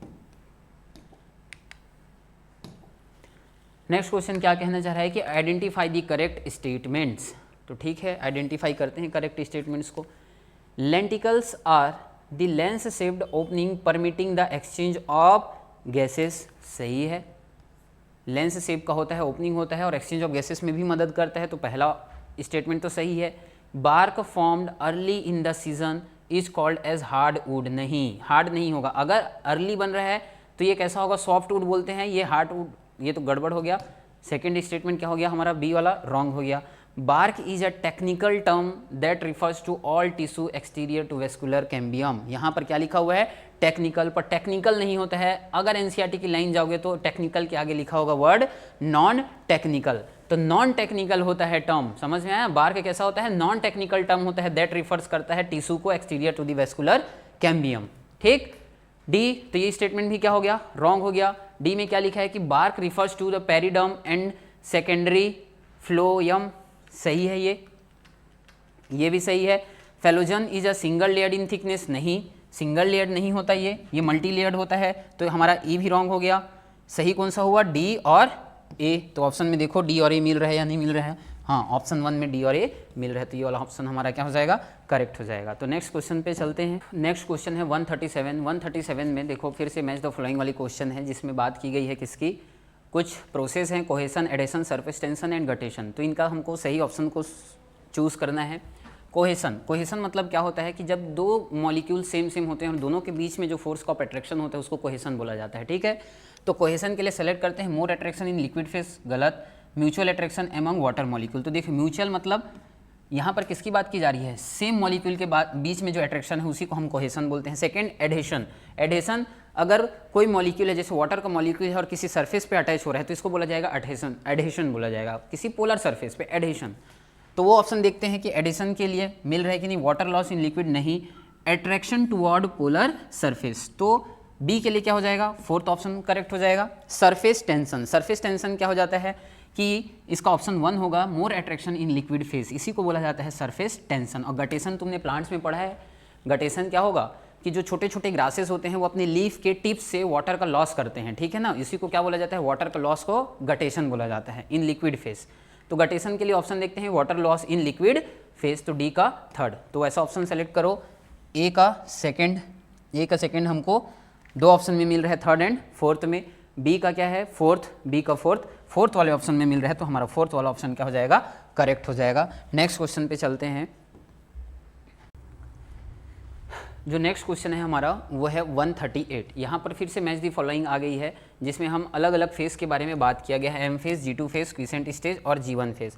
यहाँ पे देखो मैच द फॉलोइंग को स्टार्ट करने से पहले क्विसेंट स्टेज, ये तो सबको पता होगा कि क्विसेंट स्टेज कैसा होता है, इनएक्टिव फेज़। तो ये यहाँ से C का 2 ऑप्शन कोई दिख रहा है क्या? C का 2, यहाँ पर तो C का 1 दिया गया है तो गलत। यहाँ पर C का 4, ये ऑप्शन देखो, सेकंड ऑप्शन यहीं से पता चल गया कि जो हमारा 138 का आंसर वो होगा कौन सा, सेकंड होगा। पर बाकी भी देखते हैं। एम फेज़ को क्या बोलेंगे अपन? इसमें से प्रोटीन्स आर सिंथेसाइज नहीं, इनएक्टिव नहीं, इंटरनल बिटवीन नहीं, इक्वेशनल डिवीजन। तो एम का क्या चला जाएगा? एम फेज़ का 4th हो जाएगा। G2 फेज़ क्या होता है? G2 फेज़ में एक्चुअल में हमारे पास क्या बनती हैं? प्रोटीन सिंथेसाइज्ड होती हैं। G2 हमारा हो जाएगा इंटरनल बिटवीन। G2 इधर सुनो कि क्या लिखा है, C का सेकंड क्विसेंट स्टेज, तो ये हमारा हो गया। फिर A का 4th हो गया, B का 1st हो गया, C का सेकंड ये भी हो गया हमारा। D का क्या दिया हुआ है? 3rd। D का क्या होगा? थर्ड में क्या लिखा है? Internal between mitosis and initiation. तो G1 इधर समझो पहले, G1 S G2 और ये हमारा M हो गया, ठीक है ना। इनिशिएशन यहाँ पर होता है डीएनए का, S फेज में होता है इनिशिएशन ऑफ डीएनए रेप्लिकेशन, यहाँ पर डीएनए का रेप्लिकेशन स्टार्ट होगा। और ये हमारा हो गया M फेज। क्लियर? तो M फेज और इनिशिएशन में कौन फंसा हुआ है? M के बाद फिर से क्या आएगा? G1 आएगा, फिर से क्या आएगा? S आएगा, तो ये हमारा G1। तो इसी के वहाँ से समझ में आया कि ये जो G1 फेज के लिए वो कौन सा होगा? 3rd होगा, मतलब D के लिए 3rd होगा। सॉरी ये थोड़ा रॉन्ग हो गया था। G2 में क्या होगा? Proteins are synthesize. तो सेकंड ऑप्शन इसका क्या हो गया? हमारा करेक्ट हो गया। नेक्स्ट क्वेश्चन पे चलते हैं। नेक्स्ट क्वेश्चन क्या बोल रहे हैं कि which of the following statements are correct about klinefelter syndrome. तो हमने जेनेटिक डिसऑर्डर, क्रोमोसोमल डिसऑर्डर में ये देखा है कि 3-4 Turner syndrome, clean filter syndrome और डाउन सिंड्रोम, ये 3 डिसऑर्डर्स के बारे में लिखे गए हैं। इनके सिम्टम्स तुमको याद होने चाहिए, तभी ये क्वेश्चन बनेगा, और याद करने ही करने हैं, क्योंकि उस पार्ट से एक क्वेश्चन तो हर साल जरूर बनता है। पहला क्या लिखा है? हमको देखना किसके बारे में है? क्लीन फिल्टर सिंड्रोम के लिए। This disorder was first described by Langdon, तो ये तो गलत हो गया। ये किसके लिए था? हमारे डाउन सिंड्रोम के लिए था, तो ये स्टेटमेंट गलत। Such an individual has overall masculine development, however the feminine development is also expressed। तो इसको हम क्या लिखते थे? अगर देखिए वहां पर, तो इसका लिखते क्या थे अपन? X और Y, यही था ना हमारा, XY। एक एक्स्ट्रा कॉपी आ जाता है X क्रोमोसोम का, किस में? क्लीन फिल्टर सिंड्रोम में। तो अगर ज़्यादा X है, एक X क्रोमोसोम है, मतलब ये मोर फीमेल लाइक कैरेक्टर अपीयर होंगे। और मोर फीमेल लाइक कैरेक्टर में एग्जांपल था क्या? गायनेकोमेस्टिया, याद होगा गायनेकोमेस्टिया, मतलब है कि development of memory gland in males, ठीक है ना। तो ये सही है। कौन सा ऑप्शन हमारा? बी ऑप्शन करेक्ट है। सी क्या लिखा है कि the affected individual is short statured, ये तो फिर से डाउन सिंड्रोम का हमारा है। आप देखोगे, रीड करके देखना, ये डाउन सिंड्रोम का सिम्टम है। Physical, psychomotor and mental development is retarded, ये भी हमारा डाउन सिंड्रोम का है, ठीक। तो ये रॉन्ग हो गया, ये रॉन्ग हो गया। सच इंडिविजुअल आर स्टेराइल, हाँ, क्लाइन फिल्टर सिंड्रोम वाले लोग क्या रहते हैं? स्टेराइल होते हैं। तो इसका हमारा ऑप्शन कौन कौन सा सही है? बी एंड ई। तो देखो सेलेक्ट करो, बी एंड ई दिख रहा है क्या? हाँ दिख रहा है। हमारा सेकंड ऑप्शन क्या हो गया? इसका करेक्ट हो गया। तो सिम्टम्स याद होने चाहिए, specific symptoms. Klinefelter syndrome के लिए ये सिम्टम्स है, लिख के रखो कहीं पर कि ये सिम्टम्स आया तो वो क्लाइन फिल्टर का है, फिर टर्नर का है, फिर डाउन सिंड्रोम का है। नेक्स्ट क्वेश्चन पे चलते हैं। नेक्स्ट क्वेश्चन क्या बोल रहा है कि गिवन बिलो आर, फिर से स्टेटमेंट वाली क्वेश्चन है। यहाँ पर किसके बारे में लिखा है? गॉस। ये हमारा वो है स्पीसीज इंटरेक्शन वाली जो टॉपिक से है, वहाँ से है। Gause competitive exclusion principle states that two closely related species competing for the same resources can not co exist indefinitely and competitively inferior one will be eliminated eventually. हाँ ये correct है। इसका एग्जाम्पल देखो कि किसी एरिया में शेर है, और हो सकते हैं कि कुछ और कार्निवोरस एग्जाम्पल के लिए ले लेते हैं कि डॉग है मान लो। दोनों किसी एक स्पेसिफिक रिसोर्स, मतलब कोई एक ही रिसोर्स के पीछे दोनों का एम है कि हमको उसी को खाना है। तो बताओ तुम कि दोनों compete करेंगे, कुत्ता भी उसी रिसोर्स के पीछे भाग रहा है और शेर भी उसी के पीछे रिसोर्स के पीछे भाग रहा है, तो तुमको क्या लग रहा है कौन जीतेगा? शेर ही जीतेगा हमेशा। तो जो डोमिनेंट है वो क्या करेगा? रिसोर्स को यूज़ करेगा, और वो जो रेसेसिव ना बोलेंगे, जो लेस कॉम्पिटिटिव हैं, उन लोग को क्या कर देगा? वो आउट कर देगा, ठीक है ना, वो एक्सटिंक्ट हो जाएंगे। तो वही तो लिख रहा है कि two closely related species competing for the same resources can not, closely related बोला है, ध्यान रखना। मैं शेर और कुत्ते के एग्जाम्पल ले लिया, पर शेर और कुत्ते के एग्जाम्पल नहीं लेना है, शेर और चीते का एग्जाम्पल ले लो। वहाँ पर शेर ही डोमिनेट करेगा। तो वो चीता वहाँ से क्या हो जाएगा, एलिमिनेट हो जाएगा, ठीक है ना, वही बोलना चाह रहा है। तो ये स्टेटमेंट एकदम सही है, गॉस निसी के बारे में बात किया था। सेकंड स्टेटमेंट क्या लिखा है कि in general carnivorous are more adversely affected by competition. Competition होगा तो कार्निवोरस और ओमनीवोरस के बीच में कंपटीशन हो रहा है, तो ये तो कॉमन सेंस की बात है कि ओमनीवोरस ही हमेशा क्या होगा, हार्म होगा, और कार्निवोरस हमेशा क्या होगा, चीते और जेब्रा की जब लड़ाई होगी तो लॉस किसको होगा, जेब्रा को ही होगा, चीते को बहुत कम ही लॉस होगा। बहुत कम ही केसेस होंगे जहाँ पर जेब्रा को हार्म होगा, ज़्यादातर केसेस में हमारा जेब्रा ही हार्म होगा।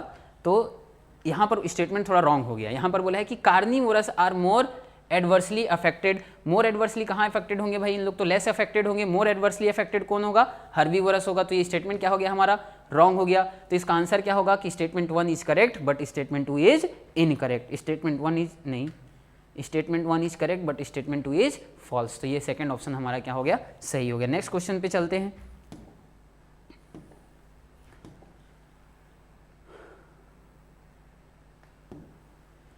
देखो नेक्स्ट क्वेश्चन में क्या बोल रहा है कि how many different proteins does the ribosome consist of. तो ये तो याद रखना है कि अगर पूछे कि राइबोसोम कितने डिफरेंट टाइप के प्रोटीन से मिलकर बनता है तो 80 होता है उसका आंसर, कितना, 80। तो इसका ऑप्शन नंबर 4 हमारा करेक्ट हो जाएगा। नेक्स्ट क्वेश्चन पे चलते हैं। Which of the following combination is required for chemiosmosis. ये फिर से हमारा फोटोसिंथेसिस इन हायर प्लांट का क्वेश्चन है, केमीऑस्मोसिस, जहाँ पर हमने देखा था कि क्या हुआ था, ये हमारा थाइलाकॉइड मेम्ब्रेन है और ये अगर स्ट्रोमा है और इधर क्या है, ल्यूमेन है। इधर किसकी कंसंट्रेशन बढ़ गई थी, H+ की कंसंट्रेशन बहुत ज़्यादा हो गई थी और यहाँ पर हमारा एक ट्रांस मेम्ब्रेन प्रोटीन था जिसको हमने बोला था F0 F1। ये हमारा F1 था और ये हमारा F0 था और इससे हाइड्रोजन मूव करती थी। क्लियर हुआ। और मूव करके यहाँ पर जब 3 हाइड्रोजन बाहर आते थे तो एक ATP हमको देखने को मिलता था, एक ADP प्लस इनऑर्गेनिक फॉस्फेट मिलकर क्या बनाते थे, ATP बनाते थे। ये हो रहा था। तो इसके लिए रिक्वायरमेंट क्या क्या है, एक मेम्ब्रेन की ज़रूरत है और ये मेम्ब्रेन किसकी मेम्ब्रेन है, थाइलाकॉइड की। ये किसकी मेम्ब्रेन है, थाइलाकॉइड की मेम्ब्रेन है। तो थाइलाकॉइड मेम्ब्रेन, तो क्या लिखा है पहले में, मेम्ब्रेन की ज़रूरत है। प्रोटोन पंप, ये हमारा क्या हुआ, प्रोटोन पंप। प्रोटोन पंप मतलब है कि स्ट्रोमा में, शुरू में स्ट्रोमा में H+ की कंसंट्रेशन ज़्यादा होती है। अब उस H+ को हमको कहाँ पे लाना है, ल्यूमेन में लाना है, तो किसी पंप की ज़रूरत है। और ये पंप का काम कौन करता है, PQH2 से जब इलेक्ट्रॉन जाता है कहाँ पर, साइटोक्रोम B6F पर। तो ये हमारा क्या है, यहाँ पर मेम्ब्रेन क्या जाएगी, यहाँ पर लिखते हैं देखो कि मेम्ब्रेन किसका होगा, थाइलाकॉइड का होगा। थाइलाकॉइड जो प्रोटोन पंप है इसका काम कौन करेगा, साइटोक्रोम B6F काम करेगा। प्रोटोन ग्रेडियंट, तो प्रोटोन ग्रेडियंट तो दिख ही रहा है, H+ का कंसंट्रेशन किधर ज़्यादा है, जो H+ की कंसंट्रेशन है वो ज़्यादा है किधर, ल्यूमेन में, ल्यूमेन में। क्लियर हुआ। और कम कहाँ पर है, स्ट्रोमा में। तो मूवमेंट और ATP सिंथेस चाहिए हमको, यहाँ पर NADP सिंथेस लिखा है, गलत हो गया ये। नेक्स्ट पे चलो, प्रोटोन पंप, हाँ इलेक्ट्रॉन ग्रेडियंट लिखा, रॉन्ग हो गया। प्रोटोन पंप, फिर से इलेक्ट्रॉन ग्रेडियंट फॉल्स।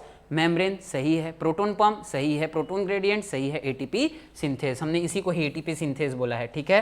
तो हमारा जो 4th ऑप्शन है 142 का वो क्या हो गया, सही हो गया। नेक्स्ट क्वेश्चन पे चलते हैं। नेक्स्ट क्वेश्चन क्या बोल रहा है कि which one of the following statement is not correct. Not correct को सेलेक्ट करना है, मतलब देखो चारों में से कोई एक ही होगा जो इनकरेक्ट होगा, उसी को सेलेक्ट करना है। पहला statement, algal blooms caused by excess of organic matter in water, यहाँ तक तो सही है।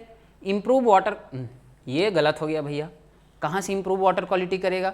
अगर एल्गल ब्लूम हो गया है, एल्गल ब्लूम मतलब बहुत सारे हमारे जो वाटर में ऑक्सीजन मॉलिक्यूल्स है वो यूज़ हो गए, किसमें, ये एल्गी लोग। तो जो डिजॉल्व ऑक्सीजन है उसकी लेवल क्या हो जाएगी, वाटर में गिर जाएगी। अगर डिजॉल्व ऑक्सीजन कम हो गए तो एक्वेटिक लाइफ को तो हार्म करेंगे नहीं, क्योंकि उनके पास ऑक्सीजन ही नहीं है अपने रेस्पिरेशन के लिए, ठीक हुआ। एंड प्रोमोट फिशरीज, तो गलत हो गया, फिशरीज को कहाँ प्रमोट करेगा, वहाँ पर ऑक्सीजन ही अवेलेबल नहीं है। तो हमारा पहला ही स्टेटमेंट इनकरेक्ट है, तो ऑप्शन तो यही जाएगा। सेकंड भी पढ़ लेते हैं अपन, वाटर हाइजीन ग्रोज एबिडेंटली इन यूट्रॉपिक वाटर। यूट्रॉपिक मतलब होता है कि जहाँ पर बहुत सारे न्यूट्रिएंट रिच, यूट्रॉपिक का मतलब होता है, ध्यान रखना, यू मतलब ट्रू, ट्रॉपिक मतलब फूड, तो क्या बोलेंगे, एनरिच्ड विथ न्यूट्रिएंट्स, इसका मतलब ही होता है किसका, यूट्रॉपिक का। Water bodies and disease to an imbalance in the ecosystem dynamics of the, तो ये सही स्टेटमेंट है। The amount of some toxic substances of industrial waste water increases in the organism at successive trophic level, ये भी सही है, जिसको हमने बायो मैग्निफिकेशन या बायो एक्यूमुलेशन बोला था। मरकरी का एग्जाम्पल दिया हुआ है, हाशीमोटो डिजीज़, ठीक है कि नहीं है। तो इसमें क्या होता है कि कोई मॉलिक्यूल, जैसे कि प्लास्टिक जो इंडस्ट्रीज़ होते हैं उन लोग अपनी पूरी केमिकल्स को वाटर बॉडी में सिक्रीट कर देते हैं, और वो प्लास्टिक के मॉलिक्यूल्स धीरे धीरे, जैसे कि लोअर ऑर्गेनिज्म से स्मॉल फिश उसको एब्जॉर्ब करेगा, खाएगा, फिर स्मॉल से लार्ज में चला जाएगा, लार्ज से वेरी लार्ज फिशेस में, तो ये मैग्नीफाई होते जाता है, उसका अमाउंट जो होता है पीपीएम लेवल पे मैग्नीफाई होते जाता है, और उसी मैग्नीफिकेशन को हम बायो एक्यूमुलेशन बोलते हैं या बायो मैग्नीफिकेशन बोलते हैं। तो ये स्टेटमेंट भी सही है। क्वेश्चन स्टेटमेंट 4 क्या लिखा है, the micro organism involve in biodegradation of organic matter in a sewage polluted water body consume a lot of oxygen causing the death of aquatic organism, सही है। हमने पढ़ा है बीओडी और COD, biological oxygen demand and chemical oxygen demand, कि अगर किसी water body में ऑर्गेनिक वेस्ट की अमाउंट बढ़ जाए तो उसको हमको क्या करना पड़ता है, ऑक्सीडाइज करना पड़ता है। हम नहीं करेंगे, माइक्रो ऑर्गेनिज्म उसको ऑक्सीडाइज करते हैं, और ऑक्सीडाइज करने के लिए उनको ऑक्सीजन की जरूरत होगी, तो वो पूरे जो डिजॉल्व ऑक्सीजन है उनको यूज़ करता है, किसको ऑक्सीडाइज करने के लिए, ये ऑर्गेनिक मैटर को, जिसके वजह से पानी की जो डिजॉल्व ऑक्सीजन है वो कम हो जाती है, और फिर एक्वेटिक लाइफ को वो हार्म करती है, वो मरने लगते हैं। तो ये भी सही है। तो हमारा रॉन्ग तो पहला वाला ऑप्शन ही है, तो 143 का 1। नेक्स्ट क्वेश्चन पे चलते हैं अपन। नेक्स्ट क्वेश्चन क्या बोल रहा है कि ये तो एकदम सिंपल दिख रहा है हमको, वही इंटरेक्शन स्पीसीज इंटरेक्शन में देखना है। पहले में क्या लिखा है, म्यूचुअलिज्म। म्यूचुअलिज्म में पता है कि दोनों को फायदा होता है, तो प्लस प्लस ढूंढो, प्लस प्लस, ए का क्या हो गया, फोर्थ। कॉमेंसिलिज्म में प्लस, एक को तो फायदा होता है पर दूसरा न्यूट्रल रहता है, तो कॉमेंसिलिज्म में प्लस और जीरो, ये हो गया प्लस और जीरो। एमेंसिलिज्म में एक को नुकसान और एक न्यूट्रल रहेगा, तो माइनस जीरो। और पैरासिटिज्म में एक को फायदा होगा और एक को नुकसान होगा, तो ये हमारे ऑप्शन हो जाएगा। सेलेक्ट करो ए का फोर्थ। ए का फोर्थ हमको 3 ऑप्शन में दिख रहा है, ये भी सही है, ये भी सही है, ये भी सही है।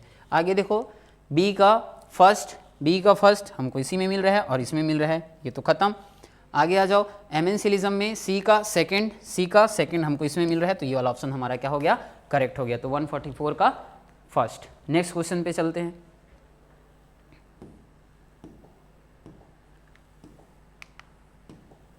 क्या लिखा है कि main steps in the recombination DNA technology are given below, arrange this steps in a correct sequence. हमको अरेंज करने हैं इनके स्टेप्स को। तो पहला में क्या लिखा हुआ है कि insertion of recombinant DNA into the host cell, तो ये तो नहीं है भैया। Cutting of DNA at specific location, अगर कोई ऑर्गेनिज्म है, ये हमारा कोई ऑर्गेनिज्म है, इसका न्यूक्लियस है और इसके अंदर अगर कोई डीएनए है, तो इस डीएनए को हमको क्या करना पड़ेगा, इस डीएनए को क्या करना पड़ेगा, पहले तो हमको निकालना पड़ेगा। अब जब डीएनए बाहर आ गया, डीएनए बाहर आया, तो ये डीएनए आ गई, तो इसमें हमको किससे कट कराना पड़ेगा, इसको रेस्ट्रिक्शन एंजाइम की मदद से, रेस्ट्रिक्शन एंडोन्यूक्लियस की मदद से इसको कट कराएंगे, तो ये छोटे छोटे पीसेस में टूट जाएंगे। अब इन छोटे छोटे पीसेस को हम जेल इलेक्ट्रोफोरेसिस में रन करा देंगे, किसमें, जेल इलेक्ट्रोफोरेसिस। क्लियर हुआ। और जेल इलेक्ट्रोफोरेसिस को में रन कराएंगे तो हमको कुछ इस तरीके से मिलता है ना। और इसमें से हमारा जो स्पेसिफिक वन होगा, जिसको हम चाहते हैं, जो हमारा डिज़ायर्ड जीन होगा, उसको हम क्या करेंगे, मान लो कि ये डिज़ायर्ड जीन है हमारा, इसको हम बाहर निकालेंगे और इस प्रोसेस को बोला जाता है इल्यूशन। क्या बोला जाता है, इल्यूशन। और फाइनली हमारे पास क्या पहुंच जाएगा कि ये हमारा जो रिक्वायर्ड है, डिज़ायर्ड डीएनए है, वो हमारे पास आ गया। अब हमको क्या करना है, इसको ले जाना है पीसीआर में, और पीसीआर में अगर हम ले गए तो एक कॉपी से हम क्या बना सकते हैं, मल्टीपल कॉपीज़ बना सकते हैं, बहुत सारे कॉपीज़।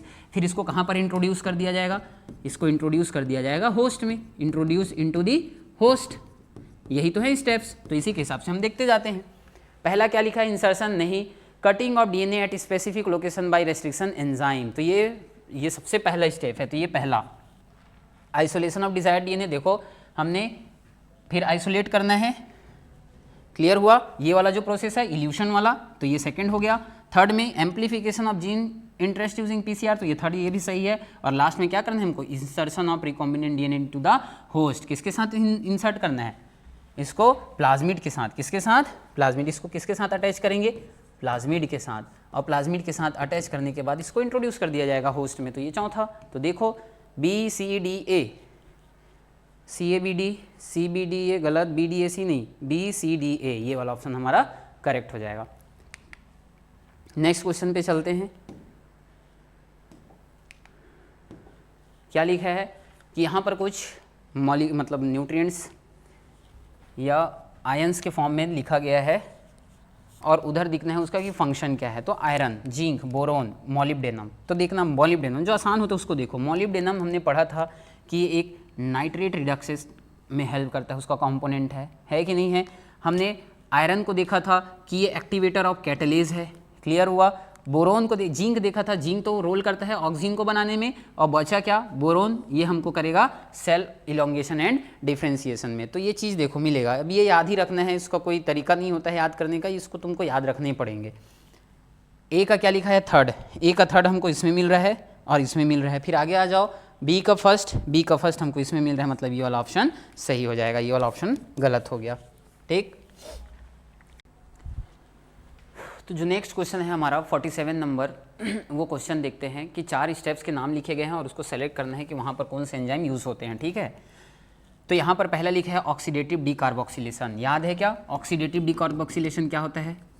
ऑक्सीडेटिव डीकार्बोक्सिलेशन, इस स्टेप में ये जो 2 पायरुवेट के मॉलिक्यूल थे, 2 पायरुवेट के जो मॉलिक्यूल थे इसको हम लोग ऐड करते हैं किसके साथ?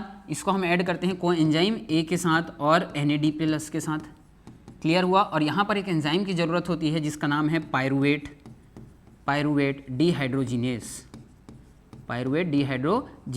क्लियर हुआ कि नहीं हुआ। और इसमें बनता है हमारे पास प्रोडक्ट, क्या बना था? एसिटाइल कोएंजाइम A+, यहाँ पर बना था हमारे पास CO2+ बना था NADPH+, ये था। तो ऑक्सीडेटिव डीकार्बोक्सिलेशन का सीधा रोल किसके साथ है? Pyruvate dehydrogenase. यहाँ पर Mg2+ की रिक्वायरमेंट भी होती है, क्लियर हुआ।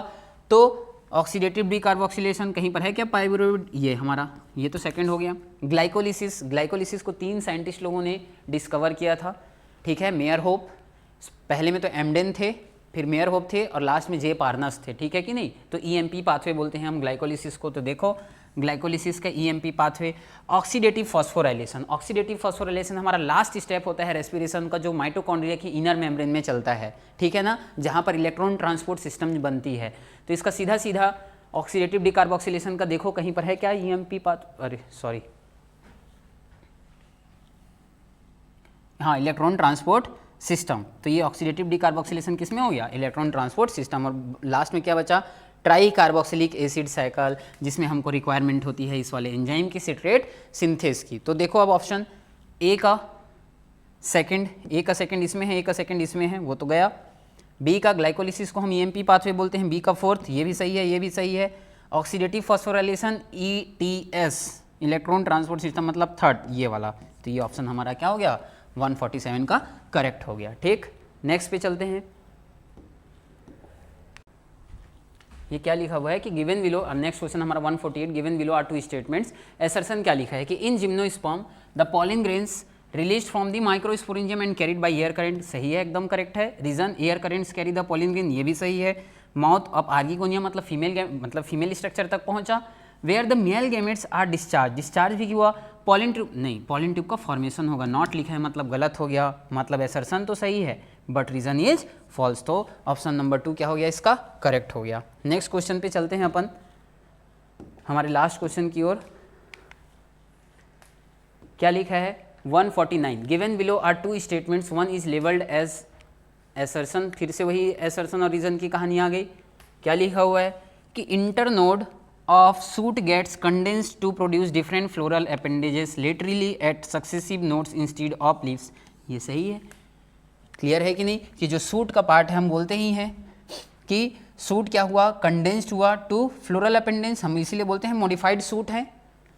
फ्लावर को क्या बोलते हैं कि ये मॉडिफाइड सूट है। और यहीं पे देखो shoot get condensed to produce different floral appendages laterally at successive nodes, ये सही है, ठीक है। नेक्स्ट, ये तो रीजन हो गया। और यहाँ पे सॉरी पहला, a flower is defined as modified shoot where in the shoot apical meristem changes to floral meristem, दोनों स्टेटमेंट सही है, रीजन भी करेक्ट है। क्लियर हुआ कि सूट ही कंडेंस्ड होते हैं और फ्लोरल अपेंडेजेस बनाते हैं। तो both assertion and reason are true, पर ये गलत हो गया।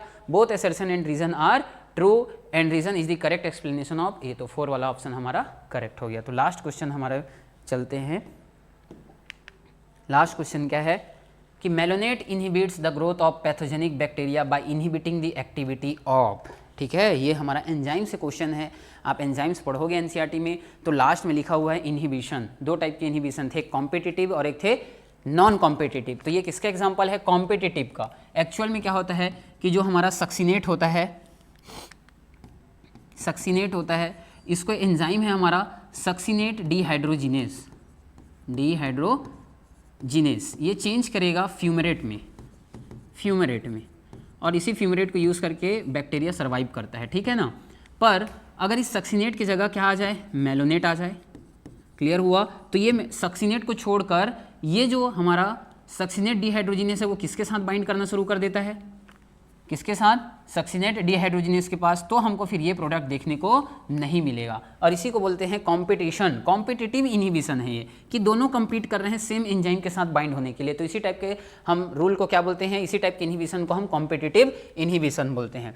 तो एक्टिविटी, तो किसकी एक्टिविटी को इनहिबिट कर रहा है? वो सक्सीनेट डिहाइड्रोजिनेस की एक्टिविटी को अफेक्ट कर रहा है। तो ये क्वेश्चन नंबर जो हमारा 150 है उसका ऑप्शन कौन हो जाएगा? Succinate dehydrogenase. और यहीं पे हमारा जो बॉटनी वाला सेक्शन है उसके सारे क्वेश्चन पूरे अच्छे तरीके से क्या हो गए? क्लियर हो गए। अगर किसी को भी कोई भी प्रॉब्लम होती है तो आप इस वीडियो से पूरी हर एक चीज़ कहानी समझ सकते हैं कि क्यों ऑप्शन करेक्ट है और रॉन्ग है, ठीक है। तो थैंक यू। God ऐसे ट्रिक्स कोई नहीं देगा तुमको, सिंपल टिप्स, PCM भी everything now easily on your finger tips. जो भी चाहिए ले लेना।